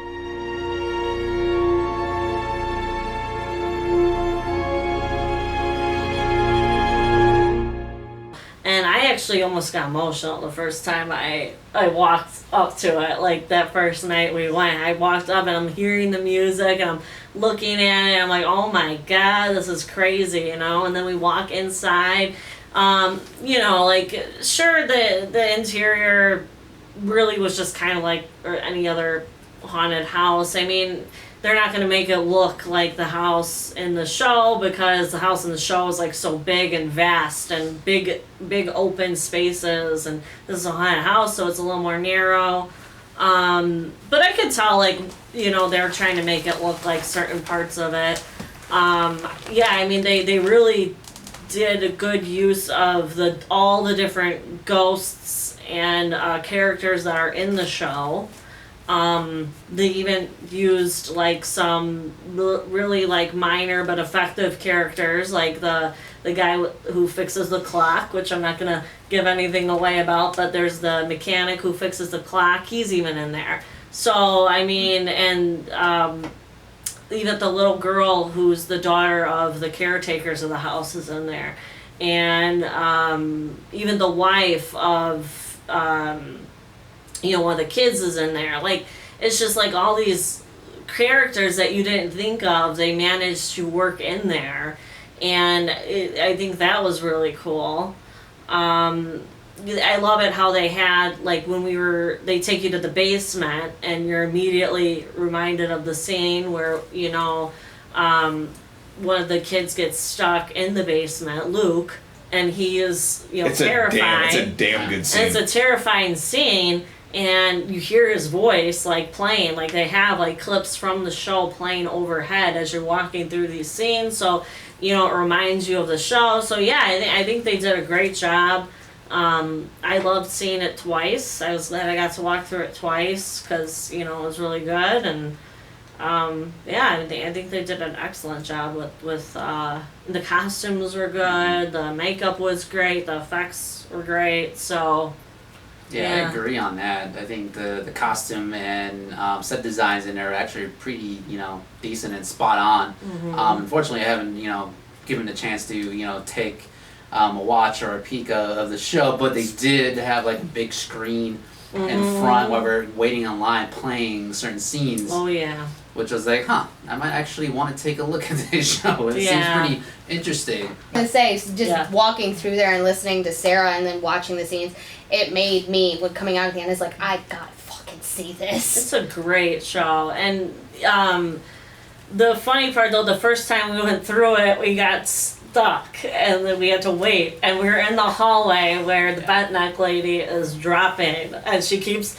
dropping and dropping and dropping all over the goddamn place, on the sides of us, in the front, and his cousin Kevin is like, can we keep this moving so I can stop watching this woman hang herself? Shout out to my cousin Kevin, man, who has been doing this with me since 2009. He has been coming. There's pictures. I'll actually send you a few pictures of us from way back in the day, and that's and I'll talk about another house when we get to it, which is the Icons. But yeah, like we've been doing this for a long time, and his commentary is fucking. Dude, we used to sing Tenacious D going through houses. But that was not the parts that get stuck in, because literally I'm standing there and this woman just keeps getting hanged and hanged and hanged. Like it's like, okay, it's enough already. Like, let's go. I have enough suicide and everything else. So you know. How about you say? Oh man, it looked cool. Thanks. Wow. That's very descriptive. I mean, that's really all it was for me. I was just like, yeah, this is cool. I get to go in it twice too, and walking up to that's I think that despite what you think, I think there's a few houses that and Bride of Frankenstein, for whatever it is, does have a good setup. It does tell you whether you like it or not. It does tell you what the house is going to be about. And I think that's something that did effective, but Haunting Hill House did that the best. Probably only tied and matched by the Icons house, the entrance. But That entrance, though, and then maybe by one other one, that entrance when you're walking up, like all right, we've set the fucking tone. This is what's up, like, and you're actually like entering something, like, and I've seen houses do that over the years where you feel like there's a journey to it. There's a, you're walking through different elements of it, and you're walking through an actual physical place. And that was the best part of it. And actually, coming on the second time through, something I didn't notice is there's a portion where you actually walk through, walk through this little black area, but you can hear voices from them. It's the kids talking. Mm-hmm. And that I didn't even catch that the first time. I just wish those fucking teenagers didn't ruin half the other end of that fucking haunted house. Yeah. We're gonna end up getting stuck by right behind like the group of 13-year-old girls who just scream at the top of their lungs. Oh god. To the point where I think Sarah and Lily both wanted to bury him in the fucking backyard of this house. And Sarah and I were looking at each other. We're like, "Can this get any there it is." There's the next. It's like, I'm sorry, but Mariah Carey and Ariana Grande had nothing on these bitches. They just kept going up a fucking octave every damn time. It was like a goddamn dog whistle. Dude, I don't think that has anything on the old lady in Dead Vines. Oh yeah, we're not getting into that right now. Later. So that was a house that was based on a property. Did that make you feel a little bit better? Away from your hatred of Brad Frankenstein. So, as someone who's never actually seen the show, I was fully immersed. That's what I want from. If you're gonna bring me into something that's owned, immerse me in it. Okay. Don't make me question whether or not it should exist. Okay, so with like the Bride of Frankenstein or the difference between the two is like apples and oranges. They're both fruit. That's about it. Okay. I get that. So what's the next one? Do you want to talk about our favorite one, or do you want to talk about our least favorite? Can we talk about our least favorite so we can get that off the way and end it on a good and go into something good? All right. So actually, real quick, because I want to get this out of the way, because this is actually my pick for one of the scariest ones, but Sarah and I were the only ones that went in it.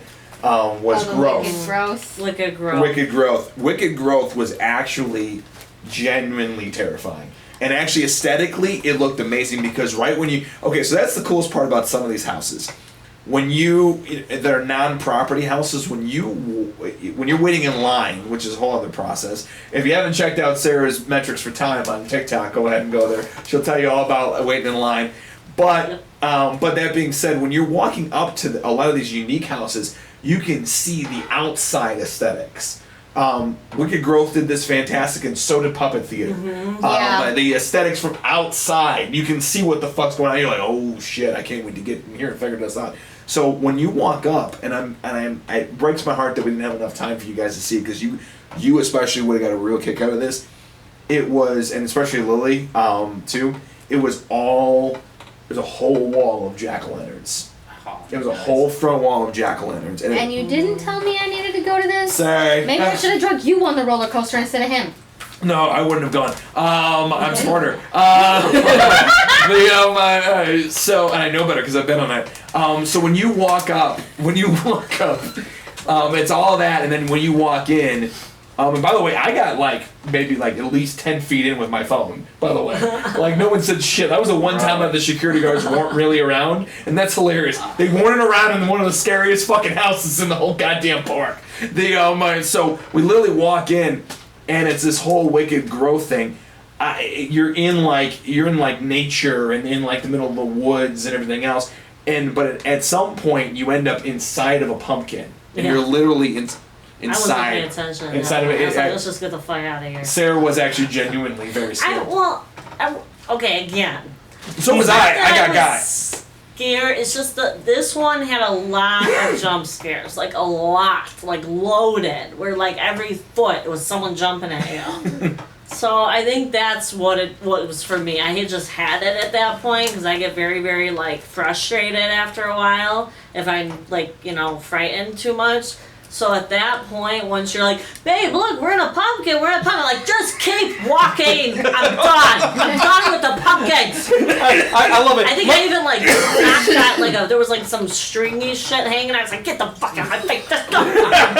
We're I done. can see this whole scenario. Mark's just like, oh my god, it's so pretty. He's like, Sarah's just like, bitch, move! I'm like, go! They I like to enjoy the aesthetics. I want to know what's going on. Hey, I'm with Mark on this one. So you're the reason for the Congo lines then? Yeah, probably. Oh my god, well we know how this guy walks through the haunted house. I want to see Look what's at that! Look at this! Mark, fucking go! And then No, we want to take in the scenery! Even the security guards are looking at him like, come on, hurry up, come Looking on. like an air traffic Let's controller. go, let's Wait go, on let's final go. approach. Like, the Southwest Airlines is already late. We need you to go. Oh my God. Delta has ran out of fuel, bitch. Move. But it was the atmosphere of this house though it reminded me of the old days, like of Halloween Horror Nights, and when the amount of effort for unique houses. Because there was that house that was years ago that actually ended up being the inspiration for Guillermo del Toro's Crimson Peak. But aesthetically, that's a beautiful looking movie. Yeah. Quality movie that you can debate. But when you liked it. when you walk in though, like it's just everything is just it's aesthetically, costumes, makeup. Everything that's going on in there is just fantastic, and it is genuinely scary. I thought it was genuinely scary in what its execution, what it's doing, and I don't get got often. I think I got twice in them, and the only time I really got was in another one, but we'll talk about that a little bit later. Yeah, we need it. But I at least wanted to go over that. I know that you just wanted to get the fuck out, but I really enjoyed the house. At that point, I was like, just keep going. I'm done. It was a really cool house. It's probably my vote for the scariest, right next tied to another one. But we need to talk about the one that was the biggest shock of the whole thing, and Zach couldn't believe he fell in love with it. Although it's not shocking. And I think it was everybody's favorite was Beetlejuice. Beetlejuice. Only at Universal's Halloween Horror Nights. About time you losers gave me my own house. So, for Beetlejuice, it was just surprising. So when you're walking up this, hour-ass long line, 10 hours in Sarah time, we passed by Curious George. It was only 7. Oh, Curious George with a pole up his ass? Yeah, you walk past Curious George, he has a pole up his ass. He's not so curious no more.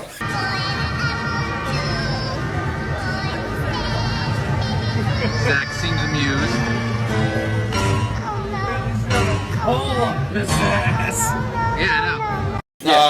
But yeah. Again, check TikTok. So you're walking up to this thing, and when you finally get to the fucking building where it's at, they have this big mural out there plastered with this great Beetlejuice art. You're just like, that is fucking awesome. Whoever did that had some freaking talent. It was probably the most beautiful thing we'd seen while waiting in line.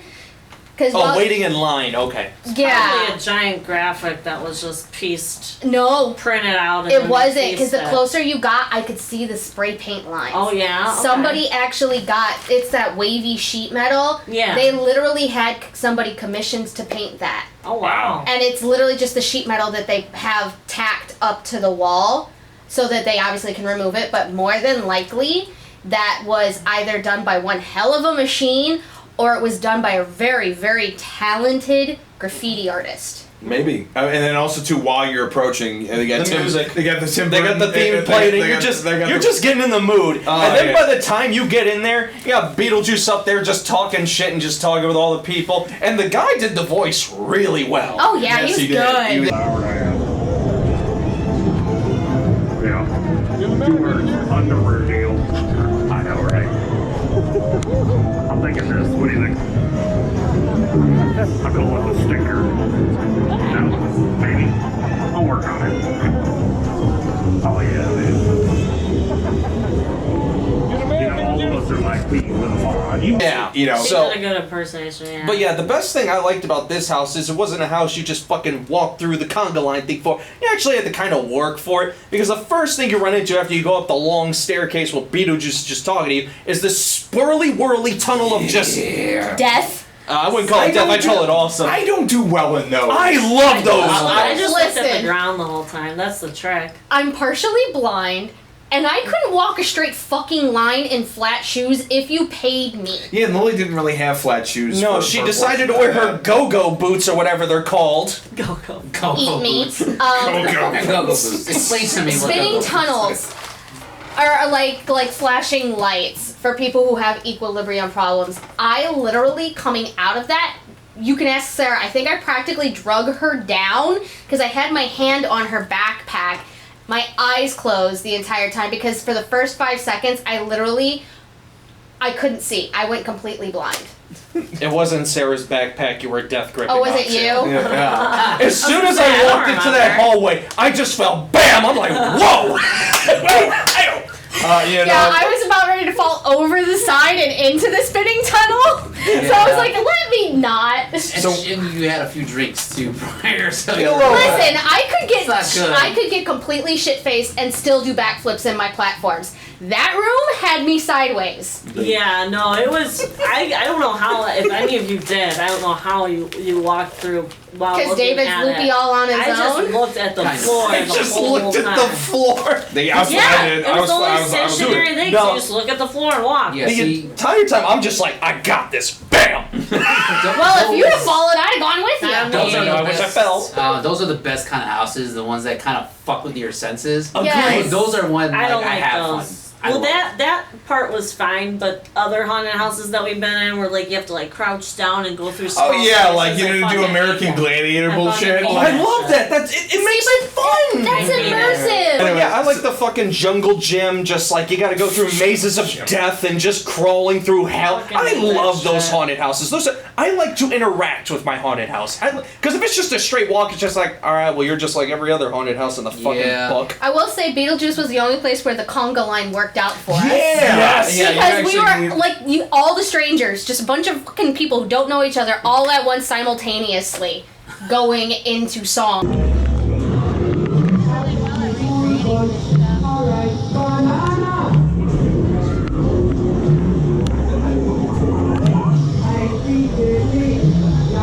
Except for the schmucks who never saw the fucking movie. I was gonna I don't know what the There's fuck a- those morons are doing in the haunted house to begin with. So there's Come one on. part where the fucking song starts playing in the middle of the haunted house, and these fucking idiots famous just scene. yeah, they just run right up past everything. The security guard looks. You got her in the lead, Mark right behind her, me in the back, and then these two. We're all just going like this, and the security guard just bursts into laughter. Like, oh, these people get it. These people are on point. They Like she was having a good time. That's the one security guard I actually like because I She saw. was actually dancing. She was sweating. Yeah, she was going with it. I have to say though, my favorite part is the sandworm in the ceiling. That giant ass mechanical sandworm at the end that just comes down at you, and it's just like.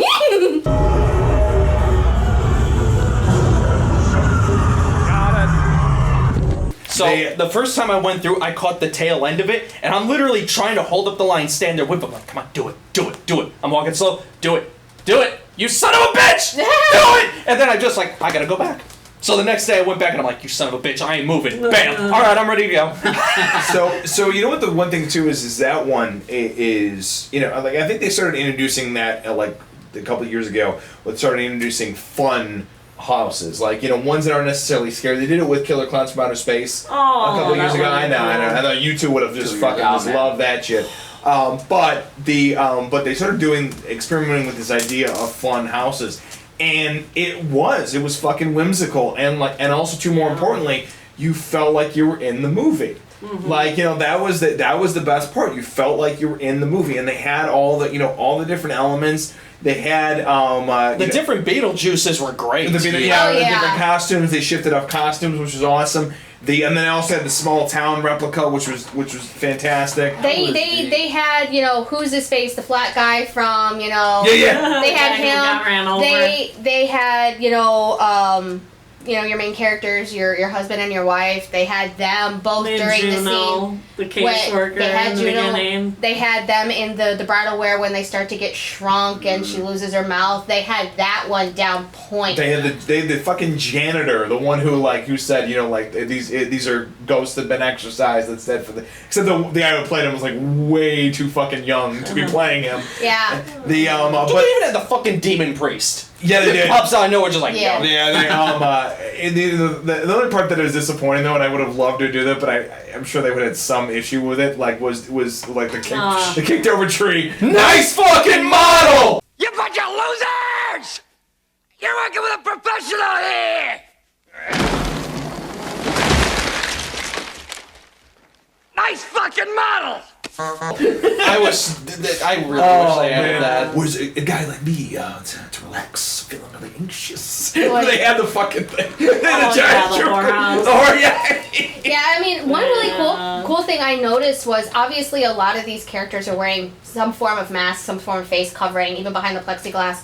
The actress who was playing the wife, the shriveled in the wedding gown, her mask Was painted. It was a painted cloth with little strips of it had to have been scar wax or 3rd degree silicone builder to make it blend in with the prosthetic that was from her nose up.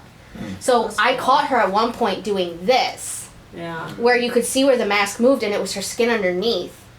But when it was in place, it was fucking amazing. At just a glance, if you didn't really look, looked like it was all one piece. Nice. So that was most definitely when they thought about this one, they went all out on this one. It was not just aesthetically pleasing, but they had minor and major characters. It wasn't just fun. They still had your, jump scares to an extent. But I think with this one, I mean, Beetlejuice in general is kind of like a big fuck you to horror movies. Whimsical funhouse. Yeah. Like the whole thing, it's supposed to be, oh, well, I'm scary. The fuck you are. You know that's scary. It's a fuck you to horror movies in a fun way. Like, I'm gonna be scary. No, you're not. This Like Sarah with the rat creature. This definitely was like Aw. a really. This definitely. You was ruined that guy's career. What were you saying, David? It's so hard because we're so excited about this haunted fucking house, so love it's this really hard to cut people off. Just tell Mark to shut the fuck up, Tomato. No, he's not the Seriously. only one. Yeah, I know, I We're need to be just quiet. excited about it. It was a really freaking fun haunted house. Obviously, Mark used the right word as whimsical. This is even Zach was having fun with this one with the Congo line, and this is one haunted house that I didn't actually mind the repetition versus the other one because I wanted to see more Beetlejuice. I wanted to see more of these performers every corner. I was like, yes, good. Yeah. I think that's a good transition note to transfer over to Texas. Oh, God, Yeah. All right, repetition. hold on, real quick though. The one thing I do want to say though is because I don't think anybody mentioned it. It was my favorite room of the whole house was the recreation of the Deo scene. And with the legitimate lobsters coming in the lobster hands, and everyone was it was just, and then also too right at the end, and you could see this waiting in line from the Hill House line. You could see Beetlejuice right at the end, literally dancing at the end. See you later. I hope you had a good time. I won't do 2 shows, no more. I'll do them. I won't do it. I won't do them. It was just so much fucking fun. Yeah. And there's a reason why I went on the. Sarah and I went 3 times to this house. Yeah, I did twice. You did twice. I did once. I wanted to do it twice, but the wife dragged me to the Mummy ride. We'll get to that in a bit. That'll be We'll the do end that. bit. That'll be the end bit. So I can get yelled at by 2 different people? Yes. Yes. But I think that unfortunately with all the properties there has to be a weakest one, and the weakest one definitely is Texas.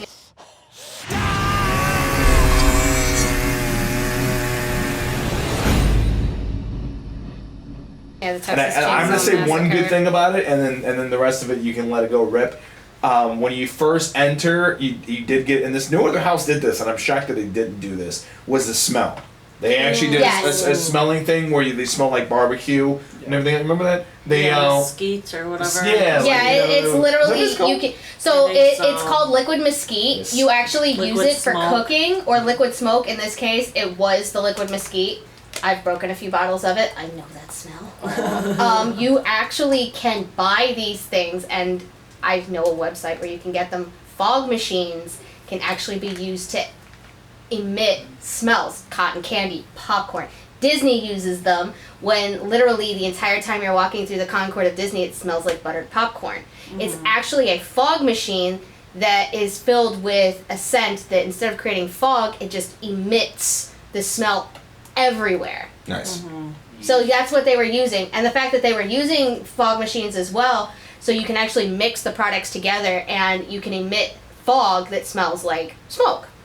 I have such a nostalgic thing for that smell because of all the theater days that I've had. It's the same. It's the same shit that they use. They use the same stuff, and I think you've also said that too. Oh, with your the smell of fog. The smell of fog. I meant the mosquito. No, I think all of us in one way or another knows the smell of a fog machine from a million miles away. You have history with dance. Yeah, the smell of smog. Yeah. Fog.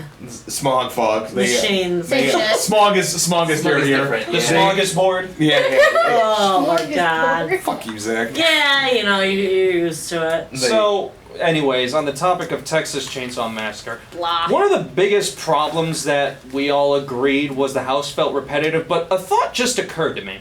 And it wouldn't have felt repetitive because the idea is Leatherface is chasing you throughout the house. Which I'm thinking to myself, that would have been cool. The biggest fucking problem is you're in a conga line moving at a mile per hour, so it's the immersion is... This house probably thought it was going to rely on the immersion aspect. But because you're moving 1 mile per hour, there are a bunch of security guards and a bunch of other conga line people, it just takes you out of it. But it's like Leatherface is chasing you. He's coming out of secret compartments, and he's popping up like every 5 seconds. And at first it's just, it seems repetitive because of the speed you're moving at. But I think if you were running throughout that house, that would actually be really fucking cool.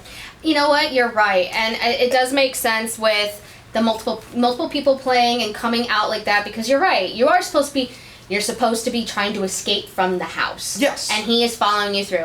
And it's going to be a major issue with the conga line and everything. And that's where the problem came in because at one point we were stuck. And we had barely stopped moving, and I saw one pop out, and then as the people started moving, I saw the second one pop out. So I had 2 Leatherfaces in my field of view at once. Yes. It was timed perfectly for no conga lines. But obviously, again, with the amount of people in the park at once, the anniversary, just everything, it's very much, okay, we need to get these people in so that we don't have 5-hour wait lines. So, I want to point something out. This was my first Halloween Horror Nights haunted house, so I wasn't expecting the conga line things at first, so that's why in my review I was a little bit more lenient. I'm just like, yeah, it was cool, it was like, alright, and everything like that. But if they can get rid of that goddamn conga line bullshit, their houses would be so much better. This one especially. Like, if they... You know what? No. Tell people, run. Like, as soon as you get in... Run. Just start running. Think about it. You would. No, I don't think so. I think this house would have worked perfectly if they would have just told everybody move faster or run. Because it's like if you tell people to move faster, the line is of course going to move faster as well. Yeah, well, not even just that. Also, people get trampled. I think Zach had like a good idea when he was talking to me and Lily about it. It's like. You have a lot of space there. Spread everybody out. Like maybe add another haunted house because again, Halloween Horror Nights is it's popular, guys. It's not going anywhere. Like every house. When you're looking at the map, you see how much empty space they have. Something. Scare zones and just haunted houses. Like you have the entire Harry Potter world that you're not utilizing. How are you not utilizing? No, I like that they don't do that. Yeah, I'm sorry, but you're literally in Diagon Alley. Nobody's going to think, okay, let's put a haunted house in Diagon Alley, because anybody worth their salt who knows anything about Harry Potter is just going to think, ooh, look, there's Gringotts. Oh, look, there's Ollivanders. Oh, what are you doing here? It's too themed. It's too themed. Yeah. That'd be like me taking you back to the roller coaster and saying, oh yeah, by the way, there's a haunted house here. It makes zero sense, logistically speaking. Yeah, you know, and also too, like, I like that Harry Potter's is on its own thing. It's untouched. It doesn't bother anybody. It's I think it needs to remain exactly that. Yeah. I think. Okay, so. Well, all right, another thing. Look at this. You have this whole fucking Simpsons area that you leave untouched. What about the Treehouse of Horror? How the hell did you not think to add any Treehouse of Horror elements? I gotta give him on that one. Like that'll spread more people. Like you have all this space, and you can't spread people out throughout all this stuff right here. That should have been at least another scare zone. Yeah, a scare zone or something. And like I said, like I pointed the map at the camera. When you look at the map, you've got so much blank space, and this is something I'm sure we'll come back to at the end, but so much unutilized potential. So a couple things I want to mention about it was the Leatherface only character in there? Or was it just repeats of Leatherface throughout it? No, I remember there was a few. There was a few like other ones. There was a few like of the family. Okay, yeah, I can't remember too well, but yeah, that and that I want to mention. If he's like the only character, that was kind of weird. He's the only one I remember. I mean, now that you bring it up, I remember there was other stuff. Yeah, he's gonna be the most prominent character though, because when you think Texas just like Chainsaw Beetlejuice, there was multiple guys in there. And then also, the one thing I did like about Texas Chainsaw was the detail, the amount of detail. I agree. In it, like especially when you were like in that living room that we actually got stuck in. I took a moment to like look at around, and there was like chicken feathers and blood and teeth and like body parts and all kinds of shit just all over the place, and it looked like you were in a living room. There was like pictures on the wall and all kinds of detail in that house, like in all the rooms. It was just very, very detailed, I really liked. I literally couldn't agree more on that one. Yeah, I agree. I appreciate their detail in it as a filmmaker, especially with the fog. Like when you saw that, it's like wow, it puts you in the mood. And then like Zach said, like, if there was no conga line, I think this would have been my favorite. So so once I just think it's a huge missed opportunity, because the more I think about it, the more I'm like that would have added more to the interactivity of it. It's just like if you're forced to run throughout that thing and you have Leatherface popping up in your face, that would have been amazing. It's the haunted house. Yeah, you're just getting chased by Leatherface legitimately. That sounds awesome. I want to do that. So when I was so real quick. One of the haunted houses I did several years ago was right near closing, during that magic hour between 1 a.m. and 2 a.m. when everybody's rushing different houses. And I was there like at like 1:59, this was years ago, and we walked up to the people that were hanging out there, said, hey, do you mind if we go in? They said, yeah, you can go in, but you're going to be the only one in there along with just the actors. And we're like, fucking awesome, let's go do it. And it was fantastic. It was a different element of when you're in there by yourself with just your group. It's a whole different experience. Then you don't have the conga line. But that story would have been perfect for this fucking house. To be left alone to your own devices in there, and I think that scared the shit out of me. It would scare the shit out of anybody. And then more importantly, I think the aesthetics of the house would be even more amplified. And I think people would appreciate them even more if there was more of a situation where there was maybe not even no people, but less people. Yeah. The more that I think about it now, the more I'm actually regretting not actually giving that. Like, I wish I would have had this thought when I was at the park, because I would have easily just walked over there and just be like, anybody over there? No. Can I run through it? Go for it. Just to see. I wish this thought would have occurred to me while I was there. But no, it's just like we're recording now and I'm like, that makes sense. Yeah. Yeah, I mean, logistically speaking, even with the amount of weight and stuff, if you actually, how many people do you got? Okay, you got 5. All right, 1, 2, 3, 4. Okay, go, run. Here's the thing. From the outside, you don't really know what you're walking into. If you've got someone manning the door, you keep that door closed, and they look at you and they say, run, your instincts are going to kick in. They're going to fly that door open, and you're going to go. Not only would it have actually cut the lines down because you're being forced to move through the house, the jump scares would have been more effective, the house would have been more immersive, and we wouldn't have had to worry about the goddamn conga line. They didn't think of it. Dude, think about the adrenaline spike. You would, like, as soon as the guy opens the door, run. You're just like, fuck. Exactly. You'd have gotten the jump scares you need. You wouldn't have had people backed up to you. We're timing you. Exactly. It's one of those things that would we're timing you. I think that is unfortunately. I think that might have been a thing with it, but I think it still stands as one of the weakest of it. And I think it might have been because of the conga line, but I think it might have been just as.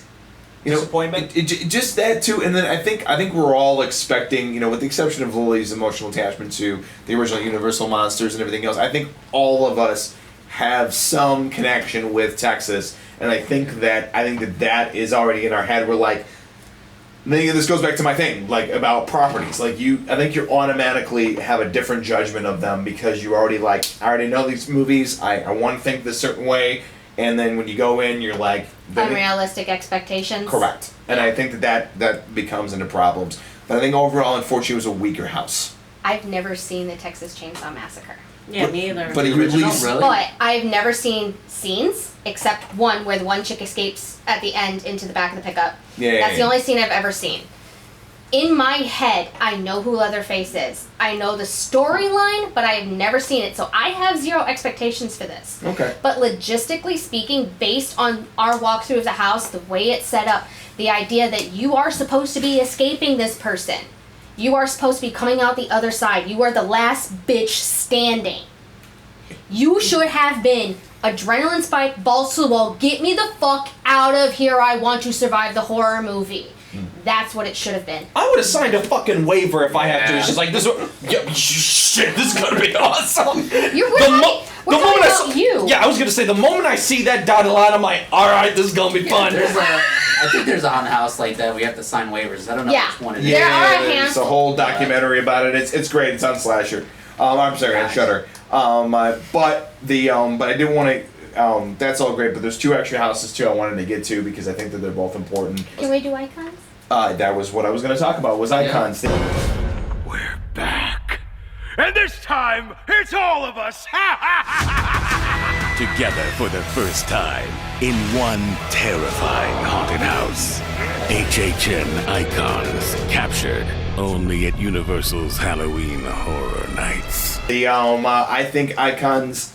That was the first house that I went into when I was there on Sunday with you. Icons had a kind of a special place for me. It wasn't necessarily scary. No. But it meant a lot to me coming through the years. I mean, I'm sure it's going to be very different for everybody else here.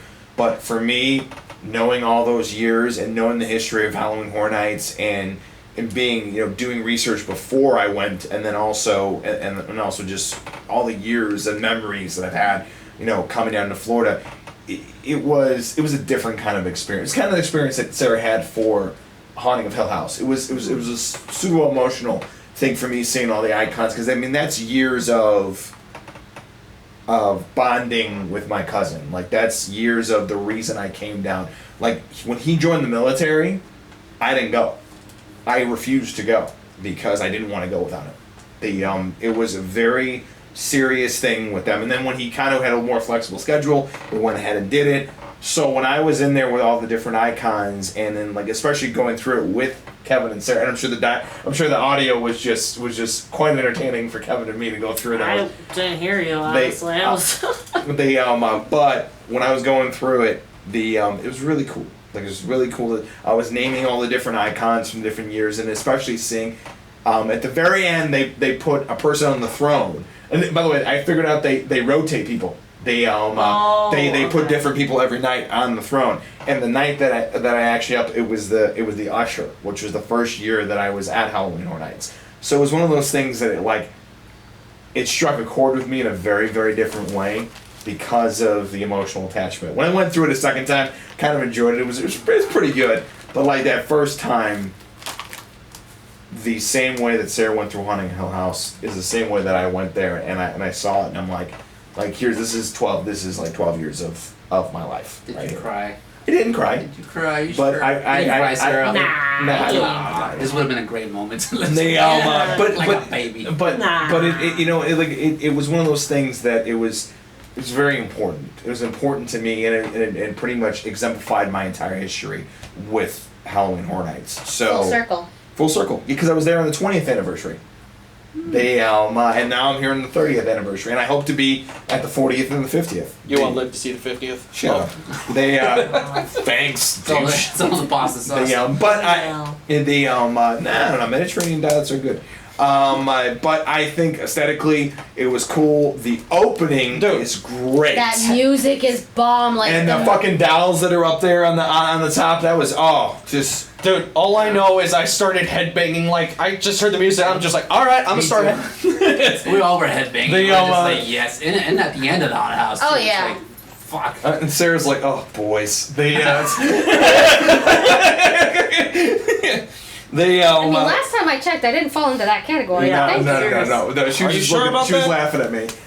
because I was headbanging. I'm sure. And I actually had like the full guitar stance. It was and the full thing. Okay, Zach's gonna die on camera. That's okay. He'll be in the illustrious group of him and Tom Cruise. It will happen. It will happen. Okay, it's probably already happened. He's a fucking robot. You know, for you saying it's like full circle, I think for the rest of us, and I mean, it's a good beginning. Like, we came in on this anniversary, we got to meet Jack. Yeah. And we all got to take pictures with Jack. That was funny. You know, coming in, I found a shit ton of articles going over the history and why this was just all these icons and these different things. And walking through, you know, the Icons house, again, not really a haunted house, but it was like walking through history. It would have been like if they had made a house where you got to have all the monsters. It was beautifully done. All of the characters, they were doing their jump scares, but they were there, they were wonderful, and they all had their little segments in and around. Mm-hmm. And it felt to me like a good beginning for us with trying to do this every year. Oh yeah, and then all the and how all the different icons were done was really cool. What about you, David and Zach? I mean, again, this was pretty great. I mean, obviously, it didn't have the same effect as it did, to Mark, because he's been going there a lot longer. But experiencing Jack for the first time, that was pretty fucking awesome. 'Cause he was standing there while we're all getting in line, just kind of directing people. And we were able to take selfies and video him. So that experience was already freaking badass before I even entered the haunted house. So dude, David went and made a fucking beeline to it. The funny part was he said that they thought you were stalking him. Yeah, I was stalking him. Security guard literally just went out like, "What are you doing?" And then just trying to get a fucking selfie with the guy. But then when you and Lily showed up again to take a picture, Jack was like, "Oh, here's Freaky Deaky again." Yeah. I was like, "Is he calling him Freaky Deaky because of the piercings or because he was stalking him?" Probably both. Because he said something funny to Zach. Okay, you said, "I'm sorry, you're too short to ride this ride." So about that now. This was a great experience just because how it started. Before you had to wait in line. Yeah, we running into Jack and him just roasting all of us. You didn't hear what he said to me. What did he say? Why are you with Freaky Deaky? Freaky Deaky. It was like, oh, there's Freaky Deaky. He's back. Why are you with him? I was like, dude. Dude, like he was real serious with me too. Like I walked up and I was excited. Like it's fucking Jack, and he's like, I walked up and went to go a little bit closer. Like whoa, back up. I'm like, whoa. He's like, no. Jack said that. I know, but he's like, I'll move. Like you don't move, I'll move. I'll come up behind you. Oh my god. I think he wanted to say I'm the scare actor, you're the patron. Remember that. Stay in your lane. Yeah, but I think overall it's a good house. It was fun. There was good costumes, good aesthetics, but but overall it's a different thing. It's kind of cool that you guys it's kind of a new beginning for you. You went in it twice. You went once with me and then once again. So I went 3 times. Oh, that's right. You did go 3 times. Yeah. Oh, that's right. You did go 3 times. Yeah, I went with you and Kevin, which was special. I got to, what you've been talking about probably since our first date. It probably did. And then I got to see it again. Because also I got to see it with a couple of my close friends came along our first night. And then I got to see it with you guys. So was Jack there every time when you went, or was it a different icon, or he just wasn't there? Well, we don't know. I don't know. Maybe he was. We just missed him. But that was the only time we saw him. Yeah, that was the only time that he was out there doing photo ops. Yeah, maybe he was, and we just missed it. But no, it was. We got lucky. We were lucky. Yeah. We were lucky. We got there before the line started. Yeah, that was David's initiative. He's like, "This is not a drill. Yeah. Jack is there. We need to get it go." Boom. Dude, Lily got pissed at me because I was like, "Give my phone. She's like, she threw it. I was like, "You're right. You fuck you need, you psycho." He's not that excited about anything other than some dude in a fucking clown costume. Yeah. So I was a little gift, okay? We've been married how fucking long, and you're demanding your phone for a clown costume. She hated clowns when we first got together. She's like, I fucking am afraid of clowns. Oh, I was petrified of clowns. Really? I was petrified of clowns, and I think we have been together. I think Damien was a little less than a year old, and you decided to fucking come home with this full-on clown mask. And when you came home the next day, it was in pieces, and so the scissors were sitting next to it. And I chopped it up. It wasn't until about 5 or 6 years ago when I actually worked for a haunted house that I actually became a clown makeup scare actor that I got over it. Because it's fun to be the clown. Yeah. Not fun to deal with the clown. Yeah, I was a clown too. No, you were what? I was a king of clowns. That's what I thought. Anyway, now is everyone's actually seen the movie now. I haven't so now, yet. We're waiting for to show it to all of Rosie's friends. Really gonna do that? Why? It's funny. Well, Brand, you can borrow Brandon's Blu-ray. They know or my how, DVD. They know how We have fucking a embarrassed DVD. I am about this movie. They That's the love. point of showing it to a bunch of love to 13-year-olds. fucking torture me because they know how embarrassed I am. Overall, this haunted house definitely was great. It was my first time experiencing the horror icons. This is something that I definitely want to, do every year. Yeah. So we cannot. We gotta end the houses out with probably the scariest house, and I think I'm gonna vote this for the scariest house. Yeah, scariest house. But Definitely. it was Puppet Theater. Yeah, And Puppet Theater was fucking scary. It was legitimately like, and there was a couple times I think I got like 3 times in the same house. Puppet Theater. I'll say this: Puppet Theater. First of all, when you walk up, and they was the old school houses. When you walk up, you know exactly what the fuck you're in for. It's a decrepit.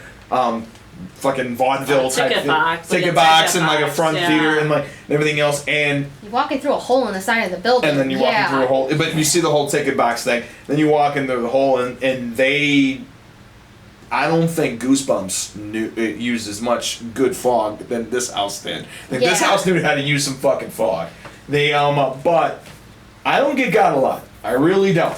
They I'll explain to you why you got that in just a moment. But that okay, so it comes from being a kid. When that fucking crack of a light, like, it freaks me the fuck out because it happened to me when I was like 6, and it's like when you hear that, when you turn on the light and then it fucking it's dead. That electric shock that pop. that crack pop, and like and there was, and a lot of people didn't catch this. There was 2 sounds. There wasn't just one. There was 2 sounds because I can hear that sound through anything.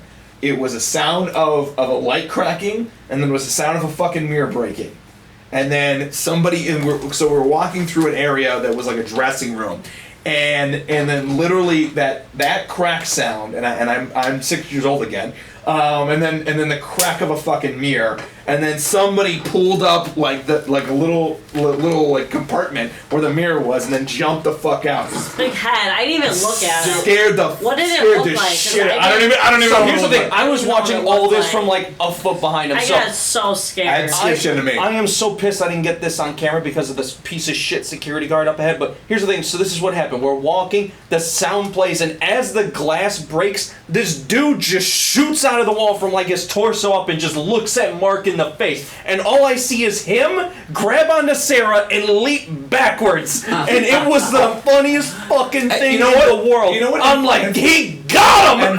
And fuck most dudes in horror movies. I go back for my lady. I'm gonna grab her and we're gonna get the fuck out. I got scared. I didn't even see what the guy looked like. I don't even know what he looked like. What was he dressed as? He looked like a puppet dude, kind of like the fucking ticket guy from the 30 Years of Whatever.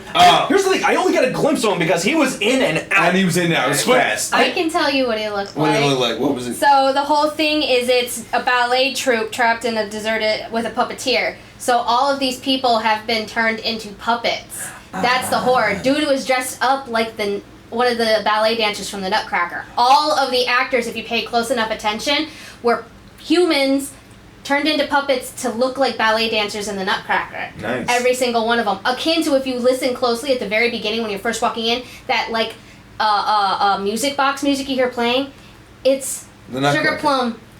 Fairies. That's The Sugar Plum song from the Nutcracker. That's how I recognized it like that because I've seen the Nutcracker live. That's how I thought I remembered it. Oh, but Yeah, so let me explain something else because we were walking through the little makeup area that I was actually like enjoying because I was like, oh, this is so cool, and then something freaking pops out and scares the shit out of me and you, and then after that I look ahead of us and the group in front of us is fucking gone. And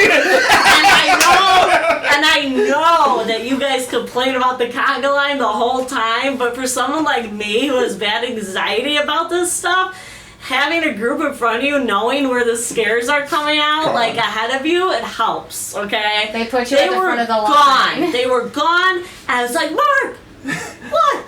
Go, they're gone. He's like, huh? What? So I'm like, the group is gone. It was so fun listening to her just freak the fuck out. So I just got scared shitless from this thing. Now we're alone. I don't know what's coming. Me and him are in front, and I'm like, we're walking together. I'm like fucking pushing him, and things are popping out left and right. I just stopped and went, ah! Yeah. Because I got so fucking scared by this one thing that popped out at me. After that happened, I looked at him like, God! He's like, I'm going. I think I actually burst out there. I think we all kind of laughed at her for a little She bit. fucking she's just pissed. I was Get the fuck out of the way! I was like, go! He's like, I'm going. Dude, and then he's like, I got scared. And you know what's so funny? Okay, so I was happy, and I'm like, just go! I came into some realization during this house because I got scared and it kind of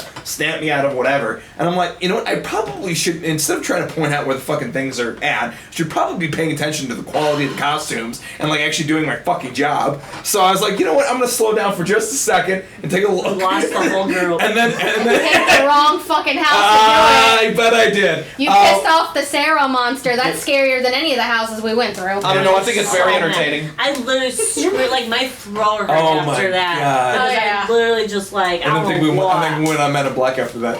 Group and all of us are taking a break to do Men in Black.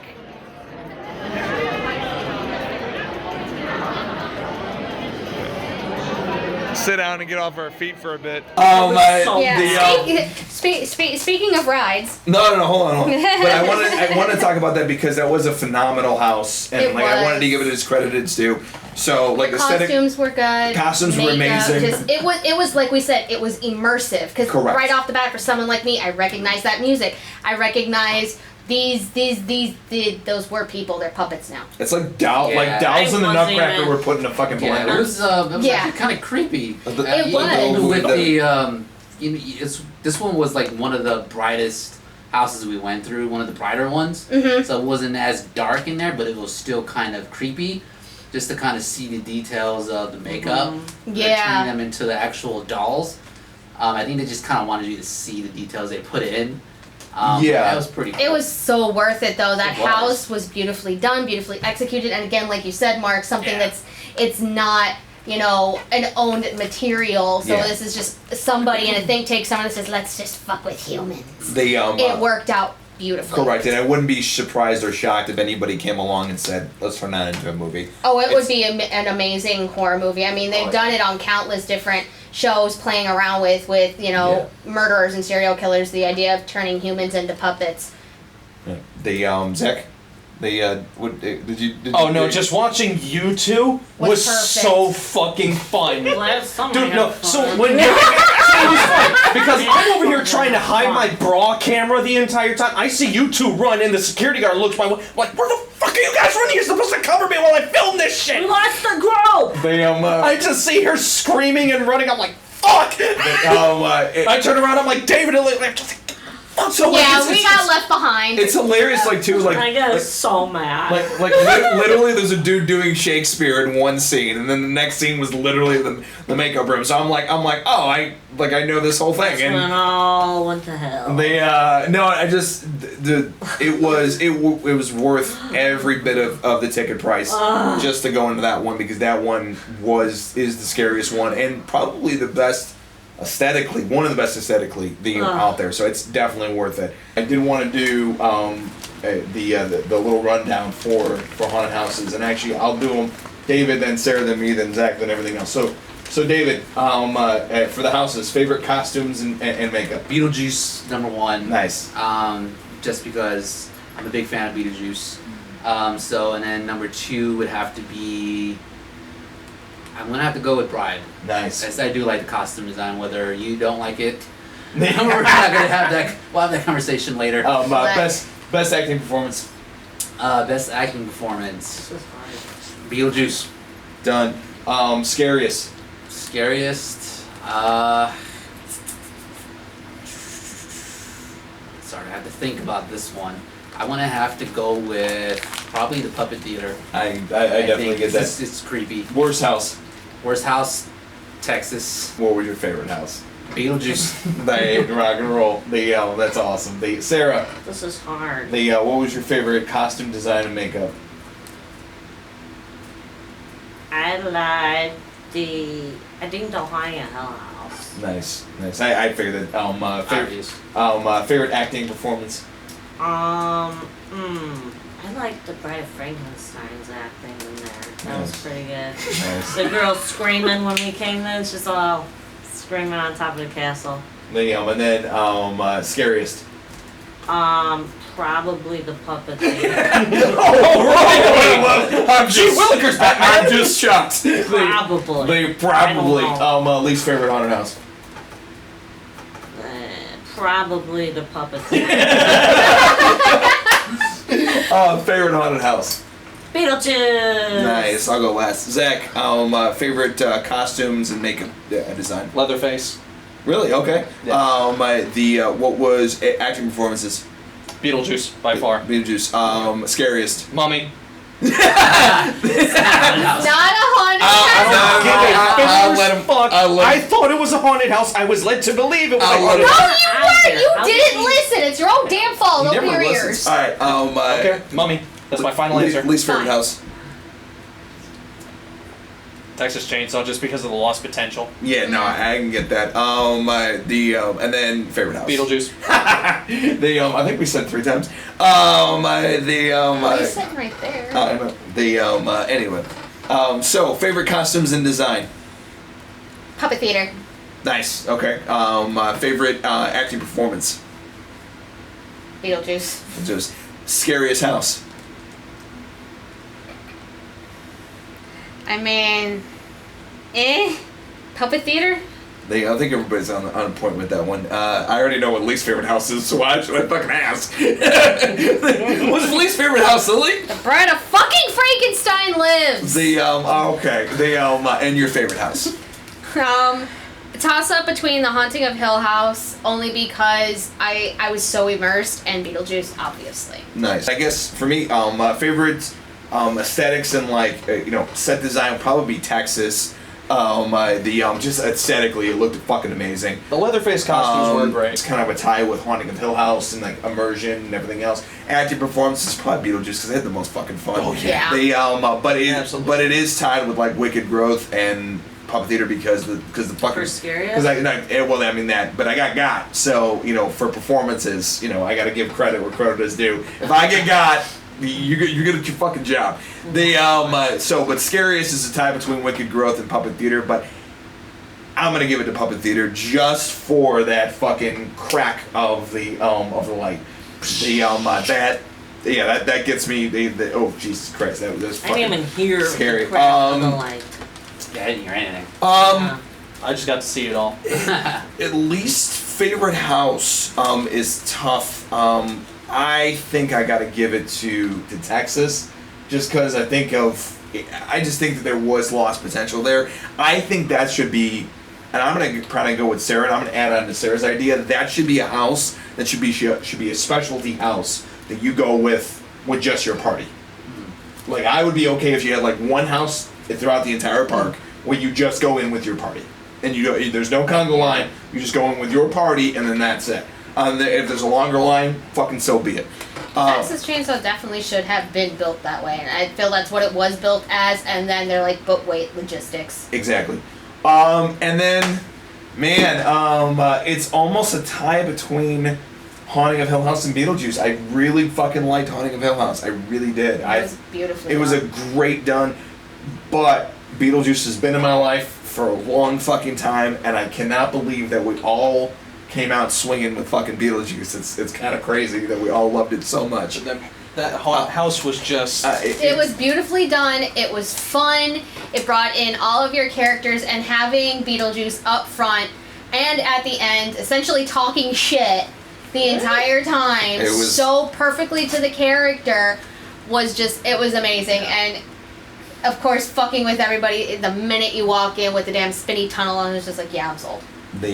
I can appreciate that. And I think, and as a quick runner-up though, is the icons, because of what that meant for me. And Zach has one very special little experience that he had. He thought he was gonna go on a house, but it didn't quite work out that way. He went on the Mummy roller coaster. Revenge of the Mummy, the ride, now open at Universal Orlando Resort. Which I've been on only once. And I'll never do it again because it's fucking terrifying, and I do not like roller coasters. And actually, I think Lily is the only person in this entire group that likes roller coasters. Everyone else in here fucking hates them. So, let me explain. Me, Mark, and Sarah had just gotten done doing the Beetlejuice one for a second time because I wanted to do that one again and try to get more coverage of it. So we're walking over to them. I'm asking them where the hell they're at. They're like, we're over by so-and-so, the fucking Deathly Night Overlord people, whatever. I'm like, all right, cool. We go over there. And I see David's freaked out, and Lily's giddy as a schoolgirl. And she's just like, yeah, we just went on the mummy thing or whatever. I'm just like, oh, I mean, yeah, whatever. Because I'm thinking it's the 1932 Mummy movie. Like, it's just based on that. I had no idea there was a Brandon Fraser Mummy roller coaster ride. And she's just...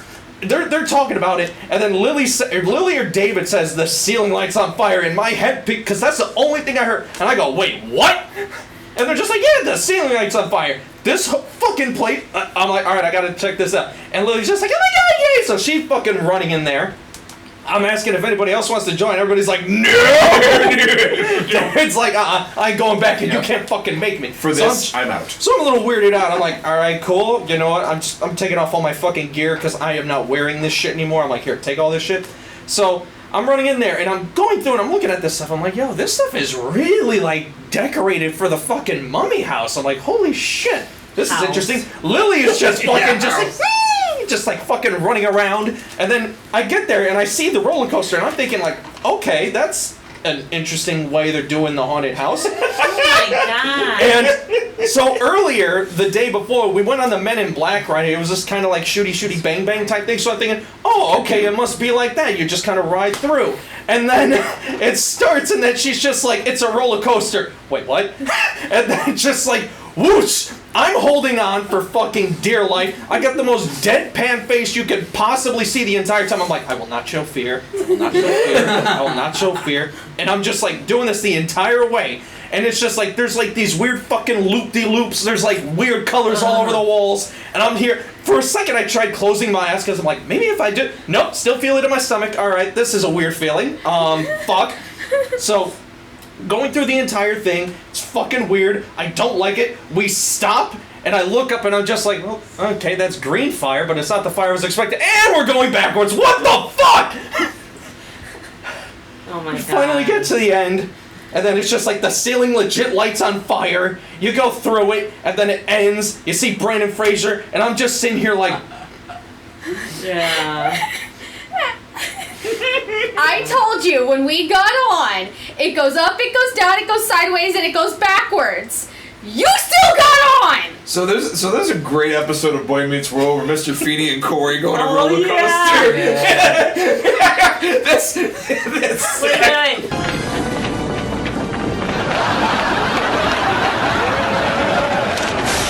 The best part was, what was it? They go into the roller coaster, and like Corey is in front, Feeney's in back, and then when they come out, Feeney's in front and Corey's in back. Weren't you in back when you left? Talk to me. At one point, I was thrown forward, out of the car. I had to run in front of the car. And the Turner was like, George, weren't you in the back? He's like, it wasn't the back. We switched seats. We're in midair. Oh my No. And Sarah turned over to me and she's like, oh my god, he's legitimately He shaking. was shaking, like his hands were shaking. I asked to look at the picture, and I'm kind of pissed off I didn't buy it because it was kind of hilarious. You just see her with the biggest smile on her face, and I'm just sitting there like. Here's the thing. Here's the thing about the Mummy is it's extremely misleading in the beginning because you're going through and you're flat surface, kind of like you would with It's a Small World at Disney World. You know, small, like little slow trek, and then you start seeing the stone wall come down. And you're like, that's coming down really fast. Oh fuck! Because then you zoom forward into a wall where you stop dead. Wall lights up. It's got the images of the scarab beetles, and then you fly backwards. Yep. And then you stop dead again. And then it talks, and then you turn. And then you fucking drop. It's not like a... No, it's a... Like, damn! It's a military landing. Bam. Okay, any roller coaster that you have to go backwards in, I fucking hate. Yeah. I hate not knowing where the fuck I'm going. Wait, should we talk about me tricking you into going on the Mako, the tallest, fastest coaster in Florida? Okay, Zach is probably happy that Lily tricked him onto the Mummy because not on the Mako. I was gonna trick him onto the Mako, and he would have done it because of Shark. It's gonna be quick, but like, this is legitimately the only coaster that I ever screamed on. I don't fucking scream. He didn't shut up. Right? I'm a man. I You weren't a man with that one, were you, buddy? It was the tallest coaster in Florida. So when we were going up, I was like, oh shit, I cannot turn back. And the problem was peer pressure because when we were waiting in line, I was like, all right, I think I want to leave. And she's like, okay, go. I'm not leaving. And then everyone's like looking at me like, shit. See, but I'm really bad with that one. Zach had some warning. I didn't tell David that was the tallest, fastest coaster in Florida until we were off It's the same thing as the Mummy. When the Mummy was going up for that last final drop, I was like, this is not going to be fun. You know something funny though? If I wasn't so fucking terrified of roller coasters, I would have loved to been on that just to see David scream. Dude, I was screaming. Here's the thing, when we were, the funny thing is when we were doing the SeaWorld thing is the Mako and Infinity Falls were on at night, lights out. The entire ride was lights out. Nope. And here's the thing, if I wasn't still soaking wet from doing the Orca show, I was gonna go on one of them, but the problem is I don't have enough brute strength to drag one of these two assholes with me, and you see them both shaking their heads. No, you got a better chance with Zach, but that's a one-trick pony. You get him on it one time, and then that's it. Dude, I literally took a step back, and I looked up, and I'm like, that is a fucking tall drop. And for anybody who's curious about my history in roller coasters, I recommend you watch episode 3 of Horror Fact of the Day. You'll find all about my history with roller coasters and why I don't go on. I mean, I don't know why I love my dad, but I didn't like him that day. I remember when we were leaving, like the last day of Halloween Horror Nights when Zach just got off of it, and I looked and the fucking Rip It ride is still rocking and rolling. Like it's like the park was closed and there's a 100-minute wait. And like literally, I saw one of them go down, and I'm like, turned to Zach, I'm like, hey buddy, want to go down on a shot? And just that's the face he made too, the exact same face. Like, yeah, that's the face he gets every time we're like describing our like past coaster experience. Zach's like, this is my very first one, and I'm like, you know what? Now I remember why I never got on a roller coaster when I was a kid. No. See, the unfortunate thing is if I knew it was his first one, I'd have tricked him into going on to something better. Oh my god. Like Rip It. That's the thing. When we were leaving, I was still trying to convince you guys to get in line for Rip It. No. I'm sorry, but when it comes, it's like when you're watching a horror movie and you know you're in that point of view of the last person alive, and you know they're trying to escape. You kind of get that adrenaline rush yourself, like dead ass. I get the highest adrenaline rush. I was fucking wired for sound leaving Universal. Fuck that. Yeah, I'm good. I'm good, man. I'd rather stare a gun down the fucking barrel. I'd rather swim with a hungry great white bull shark and tiger shark. There's a billion other things I would rather do than ever get on a fucking roller coaster again. No. Whip. No. So, and just Big baby. You know what? Fly a jet and let's talk. I didn't want to not talk about the food, the shop that was really cool in the two shows that were going on. So on the topic of food, yeah, I know you have a lot of opinions on this. So one. I was really excited to get the Leatherface themed ribs. I like ribs. Ribs are good. They're really hard to fuck up. How did you fuck up the ribs, Universal? You know, that entire weekend, I went to 2 other parks. I went to SeaWorld, and I got to eat next to sharks, and I had the best meal of my life. I went to fucking Star Wars Land, got Star Wars themed ribs that were out of this fucking world. I go to Universal, and I get Leatherface ribs, and they're basic. If that, the cherry pie was really great, and the old-fashioned and Coke mix you had there, it was good. It was mainly Coke more than anything else, but I could still see the little hint of whiskey and old-fashioned in there. But besides that, your food, man, you're lacking, and I'm not a fan. You like the cherry pie, though? Cherry pie was great, but I love cherry pie. The desserts were actually really good, because I got the Bride of Frankenstein ice cream. I liked it. So the cone and the black ice cream is obviously it's black and white ice cream. Obviously, the white ice cream is vanilla. The black, on the other hand, said black sesame seeds in the cone and the ice cream. So it wasn't bad. It was awkward. Mm-hmm. Because you've got anything with sesame seeds, you've got that earthy kind of flavor to the back of it. Mm-hmm. And it was like, okay. Was it sweet or? No. It wasn't sweet, it wasn't sour, like it wasn't savory. It existed. Yeah. I think you it said wasn't bad. You said it was nutty. Yeah, so sesame seeds have an understated kind of like nutty flavor, and they're very earthy. Yeah.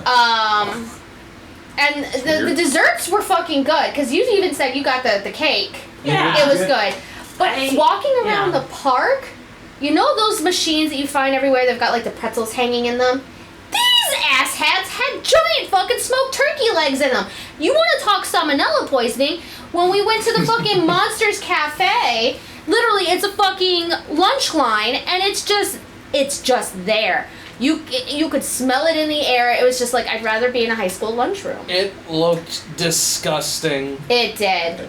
Yeah, a lot of their food, I mean, I think we touched on that. Like, it's just, you know, Universal's got a lot of good things, but the food is just never satisfying. I mean, you and I went to Mel's Die-In. The chicken was alright. It was a chicken sandwich. It was just basic. It wasn't anything special. No, it was like just a lot of money for something that wasn't very exactly. good. I mean, if you're left hungry in the park, leave the park and go to Hard Rock. The best thing to do is to go to City Walk and go to a restaurant. Yeah, I got Panda Express. I mean, you'll be paying more money, but you'd actually be worth it. Worth it. Like the food in the parks, the stands, everything. It's never satisfying. It's never like it's just kind of like I have to eat this. What did you have? The cupcake? It was. That was all right. That I had. It was like a layered cake. It's like a small layered cake. I think it was supposed to have like Oreo in it at some point, although I really didn't taste it. But it had like a cream cheese filling, and then like cream cheese icing. So it wasn't just cream cheese; it was cream cheese mixed with stuff. And then the frosting on top. It was supposed to be like Oreo, but it didn't taste like it. It was just frosting. I think it was supposed to be like a Bride of Frankenstein. So the black spiraled icing was supposed to be like her hair, and then it had like white stripes and two like little bolts on the side. Like the look was great. It looked great. The taste was okay. It was very sweet. I didn't finish it, but and then we did see a few other desserts in the shop we went into. Yeah, so like those look bad. That's where we found amazing. The one that was advertised, the Bride of Frankenstein wedding cake. Mini Bride of Frankenstein wedding cake. It was literally a mini wedding cake with like her hair on top. It was so beautiful. Cute. Do you want to know how much they wanted for it? I didn't try it. $17.50. Nope. It was this big. Shit. Really? Sarah, if you want one, honey, I'll make it for you. Yeah, seriously. That's why I didn't buy it. I was like, $17.50 for that. Do you know that ice Dude, cream that's more than my fucking leather. I got a full meal with the Leatherface thing. I got the cherry pie, I got the ribs, and I got a Coke. I literally, so when we went to the dine-in, I got chicken fingers and fries. I wanted to be a basic bitch. I still spent almost $20. Yeah. So I think the greatest point you made though was about the comparison between like that's what's holding Universal back is the food. The food, and then from competing with Disney and like you said about Disney and how much put like enough care into their food. Like Disney, like they got it all, man. Their food is on point. Like they have Instagram pages dedicated to snacks at the park, not food, but like just snacks. Just snacks. I mean, what is it? The Dole. Disney has the Dole Whip. That's phenomenal. Like even if you just buy an ice cream bar at the park, you're gonna spend a shit ton of money for it, but at least it's good quality. Yeah, if you're gonna charge me out the freaking nose, at least make sure I like it. For a burger at Universal, and when they don't ask you how you want the meat cooked, and they automatically give it to you well done, then you know they're not putting a lot of quality into their food. and that's too bad because I think that Disney is starting to lack in their innovation and Universal's kind of inching ahead of them. But like that's the big take. Like food's so important. It's so important. There's so many different things they could do with it. They did try. I really admire them for what they did with the Leatherface ribs and the cherry pie. I still, to this day, apparently all of the food that was themed was literally right as you walked in. Yeah.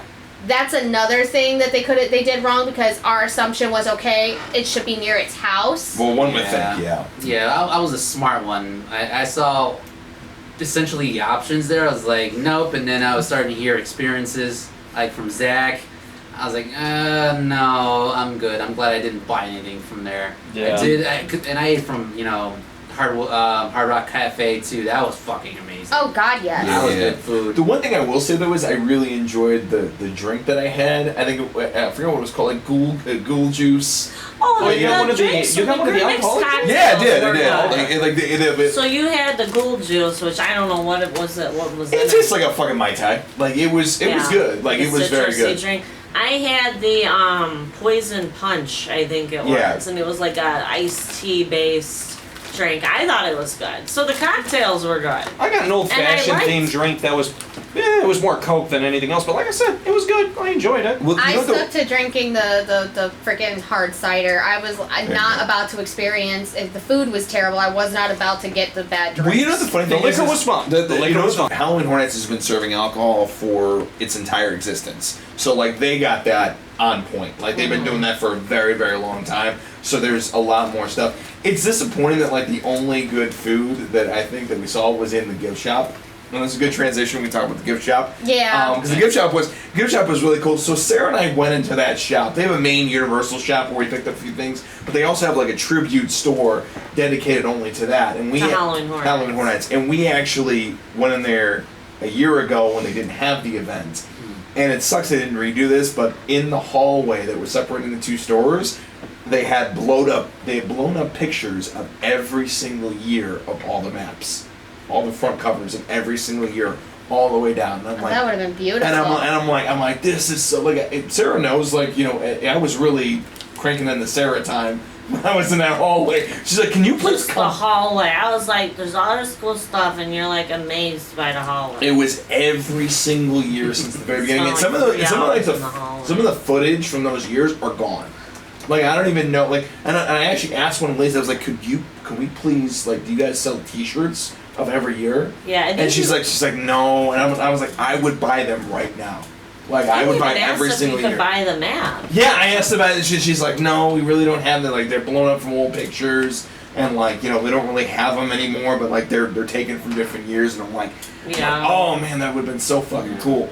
But they had some random shit in the hall. That was like the only disappointing part of the shop. Is that hallway was like it had this year, you mean? Yeah, this year it had like random pictures of old people. Yeah, this year they just had random ass pictures. The one thing is the shop was really cool because actually it was awesome. They had like these beautiful like cases like this except actually closed, and they had original props from all the different years and everything else. I took a bunch of footage from it, and they had a bunch of different great stuff from like. Going back all the way to like maybe the late 90s, early 2000s. I think I think the earliest stuff was like 99 or 2000, and it just had a bunch of great props. And they also had all the icon statues. They had like just the heads of all the icons all around the store. So it was like a really cool store. And I got a couple coins. I got those too. Yeah. I got all 4. I saw they're right behind you. They're sitting up there right behind you. They're in a stack. They and then it was a cool like. It was cool to have like even a gift shop be fucking themed and like and have some. Yeah, it was kind of like an old mansion. They had like an old library that looked like you were in a library. It was really well done. Dim lighting. It was beautifully the done. one thing that me and Lily wish that was there in the shops were like anything involving the Universal like monsters, especially when they had. There were a few. There was a few, but it wasn't really. They had a few action figures. Not much. I think most of that shit was in another store that was down the street. No, we went in every shop, including the traditional Universal shop. And one of the things where they don't even sell generally, Halloween Horror Nights aside, is stuff involving the monsters. So like I've got these 2 tumblers for a couple of friends of David's and I that have the monsters on them, but that's the only thing they have other than like Frankenstein being the forefront of like some of like the shirts and stuff like that. Well, I thought we also saw a few lunch boxes as well with all the traditional ones. Yeah, so they had like lunch boxes, they had those little figures, they had some really pretty like backpack style like bags with the bride and everything. Yeah. But like little things, keychains, even like the little like busts, like stuff like this. Well, they had action figures, but they weren't the full size ones. Which Well, they were me off. also like $45 because those are like the vintage style ones. Yeah, I didn't care for that. And it's like, okay, well, what if I just want a keychain? What if I don't like the Universal monsters? I just like Frankenstein, or I just like Dracula. It narrowed down a lot for something that prides himself. Like that Monster Cafe is open year round. And even in the regular Universal store, they've got an entire section dedicated just to Harry Potter. I think right. Yeah. What the heck was that about? They should have stuck that shit back in fucking Diagon Alley and made better fucking use. Yeah. I think that there's also a little bit of like 30 seconds worth of Universal planning and what's going on right now. Universal is also currently building another park. And they're also currently shutting down a lot of stuff. Zach, you should be happy. The Mummy's not going to exist after this year. Really? They're shutting it down and dismantling the whole thing. They're rebuilding the park and putting in new things. Men in Black's also not going to exist anymore either. One thing I want to add is I'm glad I did get to experience that Mummy ride because I love that fucking movie to death. It's a great fucking movie. Yeah. It is. And even though there's a whole bunch of rides I wanted to experience at Universal that I just can't because I grew up watching these movies and seeing these rides and seeing these shows. They're not there anymore. Jaws, original Jurassic Park ride, fucking Back to the Future. Back to the Future went a long time ago. I don't even think I saw it. One of the biggest ones, Terminator 3D. I'm never going to be able to see those rides anymore because this is the first year that I actually got to experience Universal. Stuff on YouTube. It's not the same. I know. You know damn well it ain't the same. I know, bust your balls. Son of a bitch. But the other park, though, I know in the original plans will have a land totally dedicated to the Universal monsters. In the new park. Well, that's a plan. That's a hope. And I mean, we do plan on trying to go next year again. They're even taking down the Ribbit.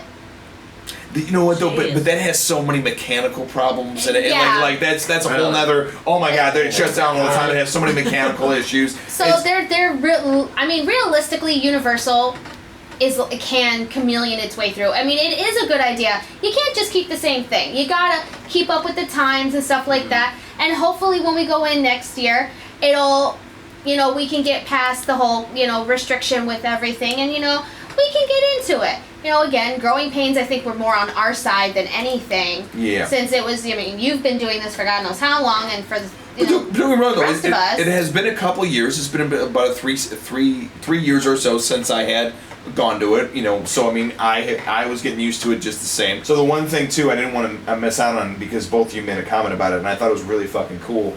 Were the baked goods that were in the shop. Yeah. Everything else, they were really, really well done. Yeah. Like all the different designs and everything else. They had a bunch of ghosts. They had Frankenstein. They had tombstones. They had. Oh yeah, they had like pumpkin, like chocolate pumpkin, candy pumpkins. They had like the Bride of Frankenstein little Bridal cake. cake, yeah. They had like just very well crafted desserts on there that you just wanted to buy every night. Yeah, one thing I noticed is, in particular with that, they actually had a shop come in and design that. An actual like bakery, like pastry chef come in and design specifically those. Everything else, like the stuff that you and I actually bought, were mass produced by the cooks at the park. Explains a lot. Machine operators back there. But the reason cranking out the that food. they're so priced like that mini wedding cake, that was actual fondant on the cake. Yeah, fondant's no joke.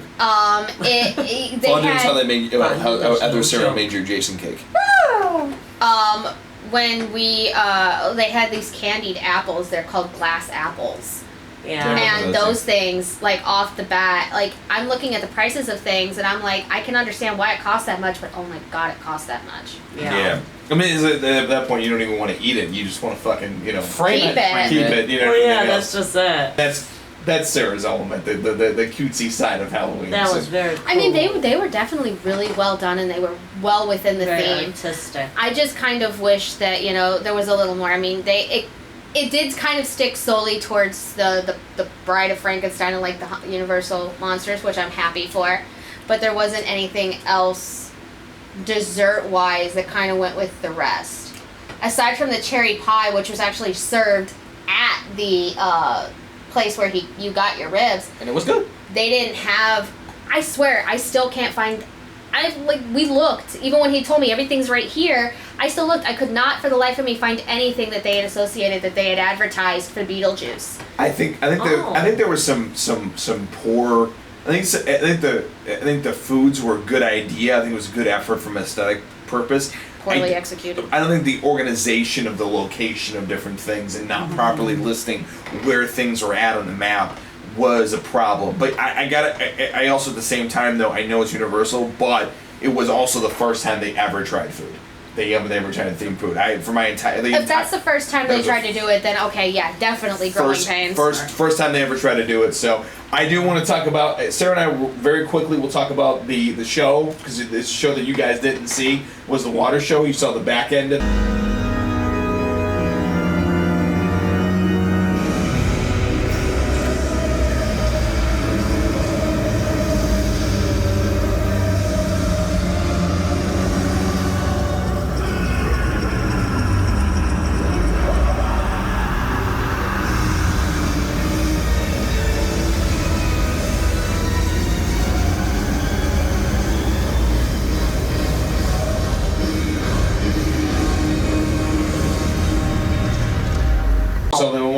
I really thought it was cool. It was short. It was like 5 minutes, but it was cool. It was a light show. I think that an employee underwhelmed it for us. Because what happened? Well, we were standing there waiting for the show to start, and I hear an employee talking to like a person who's gonna watch it, and she's like, "Oh yeah, there's real actors. There's actors involved in this. Well, there's actors. Like I don't know what the customer or the guest was asking. She's like, we gotta keep this area clear. We gotta keep this clear. Like, oh, there's actors involved in this show." And I'm like, oh shit. And we're like, oh, well, this is like, gonna be a cool thing. Is this on thing. the water? Like, that's cool. Nope. And then, sure, we're watching the whole thing, and it's just projections on the water. If you ever seen the famous Phantasma show at Disney World, that's what it is. But Disney actually has actors on the water with it.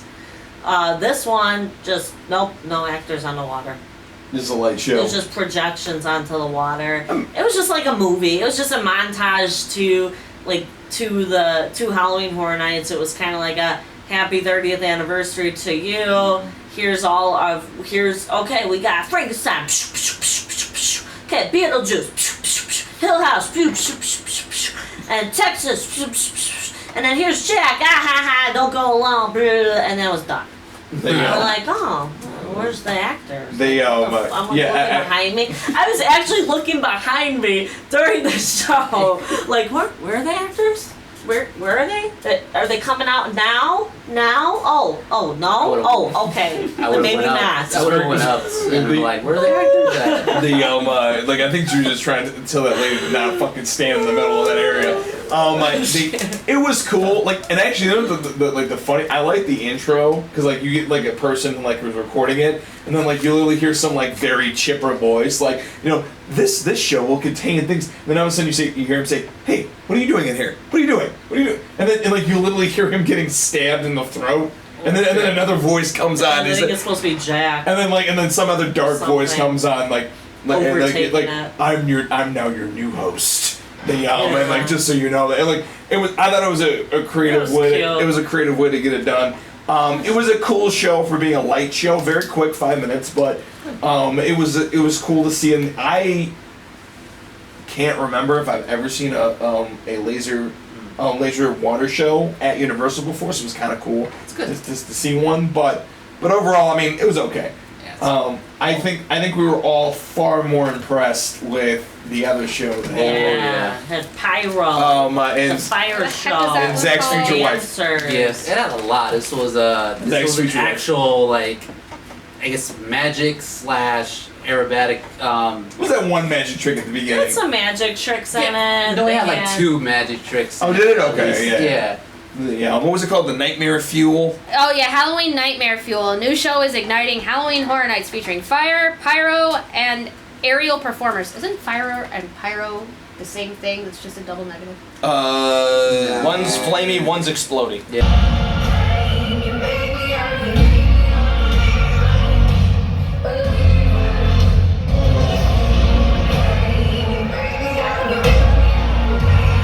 Yeah, I guess that's true.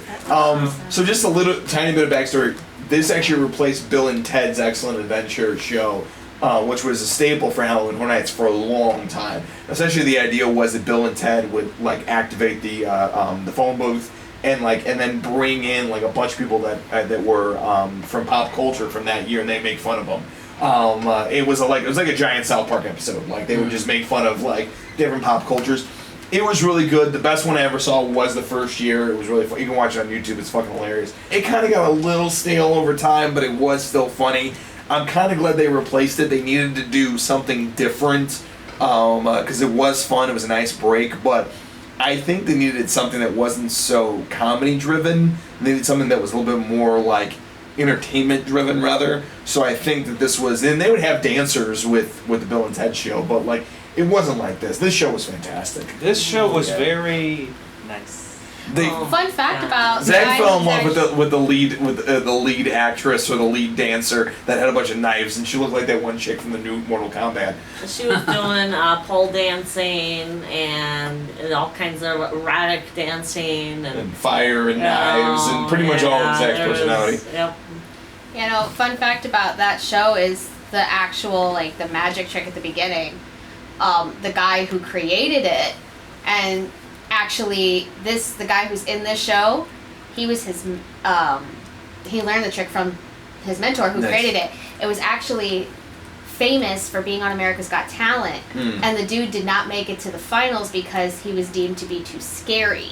So the whole idea for the original trick was the same thing. Guy lays down, blanket goes over, scary chick comes out, except in the AGT it was a woman dressed up as the boogeyman, and the whole thing is this is his nightmare, hence Nightmare Fuel.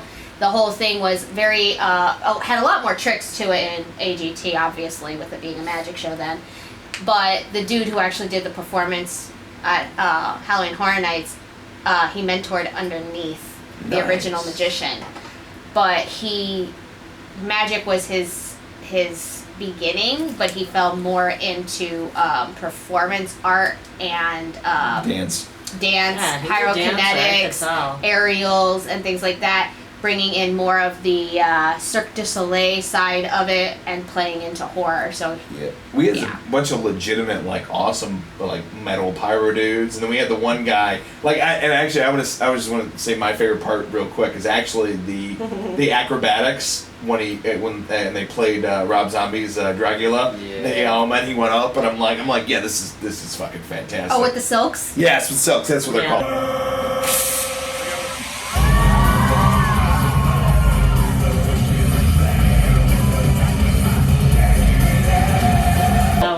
I was gonna ask you too, because you have Sarah's been dancing since she was 2. So I was gonna ask your opinion on it as a dancer, because you sometimes when you're a filmmaker you can see the how the sausage is made. So I was gonna see what you thought of it being having the dancing background. I thought it was a lot of fun. I loved it. I mean, the choreography was great. It looked like it was a lot of fun. I wanted to get up there on stage with them and dance with them. Like, it was really cool. And it brought me back to the good old dancing days and performance days. And that's all I have to say. I mean, it just was well done. Very well done. It was fun. And me and Mark I think we all thought it was fun. Yeah. Me and Mark in the background. Yeah, we're like trying to film it. Well, yeah, oh man, you're just a little bit, just a little bit. And actually, what's so funny too is it was, and I liked how the whole staff, they operated it. I know it was we were a little exhausted from the the houses and everything else, but they wanted to keep that energy going. So they the one guy's drop the gate, run, and then everybody gets to sit down and the whole beat is going, and a bunch of people got their cell phones doing the torches. And I'm and Sarah Lee never just we should start the wave. Start the wave. But the energy was already there from the beginning, and not a single performer. They blasted music before the show to get people pumped and amped up for the fire. And there was a lot of fire, and actually it was a cool story, very similar to what you were talking about, that with the story of his nightmare and him going through it and everything else, and I liked the pyrotechnics were great. There was a bunch of big dudes swirling all kinds of fucking fire. It was dope, and actually they used modern music. They had a few modern songs and everything else, but it wasn't to the point of annoyance. If you despise modern top 100, you would still like this show. Oh yeah. Because it wasn't too overpowering. For that, it was more about the dance and more about the performance than it was necessarily about the music, as a whole. So Dave and I, were in our fucking phones trying to get that, but there were so many just good and cool parts to it. It was I like to have those refresher moments away from the houses to sit down and enjoy something, and we all certainly need to fucking sit down after walking around for hours. It definitely felt too when you were watching it, you knew the next routine or the next part of the show is coming, and I was oh good, it's not over. Oh good, it's not over. Oh good, it's not over. It just was so entertaining that you didn't want it to end. You just wanted to keep watching. I think it was overall kind of just refreshing, just to sit down, relax, and enjoy a beautiful show. Yeah, enjoy a beautiful fucking great show. Yeah, it was very headliner Vegas for me. Yeah, which was so appealing, and it's just you're sitting there and it's entertaining. They're pulling you in because they have the dancers that come out. They had your wife playing around on the pole at the middle of the stage, out on a secondary island stage, just going at it.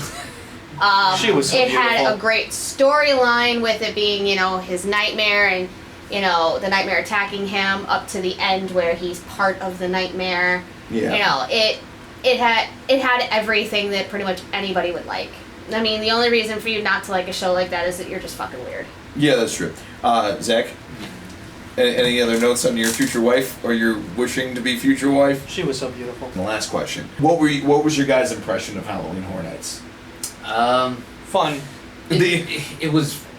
It's mixed for me. All right. It was fun, but on top of that, it was just so popular and overcrowded that a lot of the experience that we should have had wasn't there because of that. That's and very I true. do appreciate it because Halloween Horror Nights did save Universal's theme parks. They did. They did. Because they were struggling with actual ticket sales to their original theme park. So they're like, how can we boost tickets? Well, let's do Halloween Horror Nights, and the rest is history. Yep. So my first impression, this is something that I would go again every year because I love horror. I love experiencing haunted houses. I hope that in the future they do something about the overcrowding because it is so fucking popular. Spread it out so that we have a little bit more of an experience inside the houses versus us just following a line through the fucking house. because they were literally just like go, go, go, go. There was no stop, go, stop, go. It was just keep going, keep going. Yeah, I really liked it. I definitely would go again. I think it's something special that you've always been talking about, so I'm glad I finally got to see it. I like the conga lines. I think they should keep them so that I could know where all the scare zones are and when they're gonna jump out, so I know. I think that's a great idea. Only for Beetlejuice. Conga line can stay for Beetlejuice because it's expected. Only Beetlejuice. Everything else, the conga line could go fuck itself. You ever do those fucking conga lines and you got yourself one hell of an experience. Yeah. Get the bit better food. Gotta keep it moving. Otherwise you're waiting 12 hours I can away. live without the food. I just need a good fucking experience. Food is extra. I mean, I don't mind it. I prefer good food, but realistically, I want the fucking experience. Have more interactivity with your houses. Just do something cooler. Don't just be like, yeah, okay. Oh, hey, security guard. Not what I was doing. I was freaking out. Yeah. Lily. I think for being our first year there, it was an amazing experience. It was fun. The conga line, again, yeah, taking you out of the experience, but some things can't be helped when, again, it is extremely popular and their time management skills are out the fucking door. Yes, please, if you're gonna do food, for fuck's sake, get somebody who can cook. And it's not gonna give you food poisoning by putting a smoked turkey leg in a pretzel warmer. Oh, God. Yeah. Those things really looked unappetizing. It literally, like, I would have been better off trying to eat prop food. But, I mean, all around, like, over the course of the 2 nights that we went, it was probably the most fun I'd had at a, like, theme park in a very long time. And I would definitely, no holds barred, just go every year. Yeah. I fully intend on going next year. Oh, hell yeah. I think that's the thing. And for me, I mean, you know, I've talked about it throughout the entire video, but I mean, what Halloween Horror Nights means to me is sacred. I mean, it's something I've done. It's the reason why. You know, it's interesting when you have, like, when, you know, this is an important story I kind of want to share. When my papa passed away, it was in 2008, and my dad bought tickets to go see the Orlando Magic, and he bought them for Kevin and me because they were the only ones that wanted to go.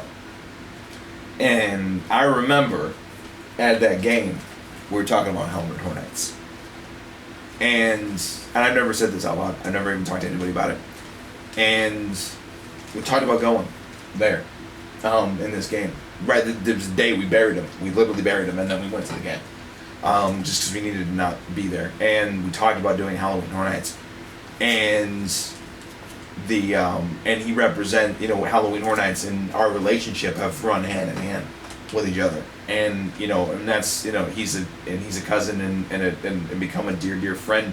And I become so close, and it's crazy to have a cousin that is 1,000 miles away and be so close to him. And because of this, we bonded over this. You know, he was like 15, and I was 19 when we did this for the first time. You know, and you know, and now, you know, and I'm, you know, I think I was single at the time and not even thinking about it. I'm now in a lovely relationship with somebody that I'm planning on marrying, and he's already married and has a kid. So it's something that we've grown up together with. It's something we've built together with, and it means a lot. And it also is the reason why I, you know, got even more shoved into horror, and it's built the foundation of what I've done with you guys. And Halloween Horror Nights has been so much to me over the last, you know, 12 years or whatever the case may be is. And I'm so glad that my cousin's now out of the military, and now he can go whenever he wants, and I can go every year with him now, and now I can restart, and, you know, we can continue doing this. And I hope to be at I was at the 20th, was at the 30th, I hope to be at the 40th and 50th. And this was an event, and I'm so happy that I got to share with all of you because I wanted nothing more than to show you this awesome shit, this awesome thing that I have all those maps on the wall that I have experienced for so many years, and I've talked to you guys about it, and we've shared a passion of horror, and this was just one more thing that I wanted to show you. I was fucking heartbroken when they shut it down for COVID. I was heartbroken. I wanted to go, and I'm so glad that the clocks turned and we finally were able to go, because this is an event that's been a lot to me, and I'm glad that I got to share it with you guys. Yeah. So, you know, yeah. I never said that. I never told that story. But that's it though. I think that's my final thought. I can't go any farther than that. I think it's a good fucking thing. I think that's a good way. I think that's a good way to go on. Go out. You over emotional tomato. I am. It is true. It's true. So that being said, thank you so much for hanging out with us for this Halloween Horror Nights 30th anniversary review. It's been an awesome time over these last two videos to hang out with y'all. If you are watching us on YouTube, if you could be so awesome to stab that like button, smash that subscribe, and click that little dingy bell to be notified every time we drop amazing content right here at MHN. David, do you know what social medias we are on? Yeah. TikTok, Instagram, Facebook. Also YouTube and Slasher, the app for all things horror. Thank you so much, and we'll see you next year when we do this. Bye, guys.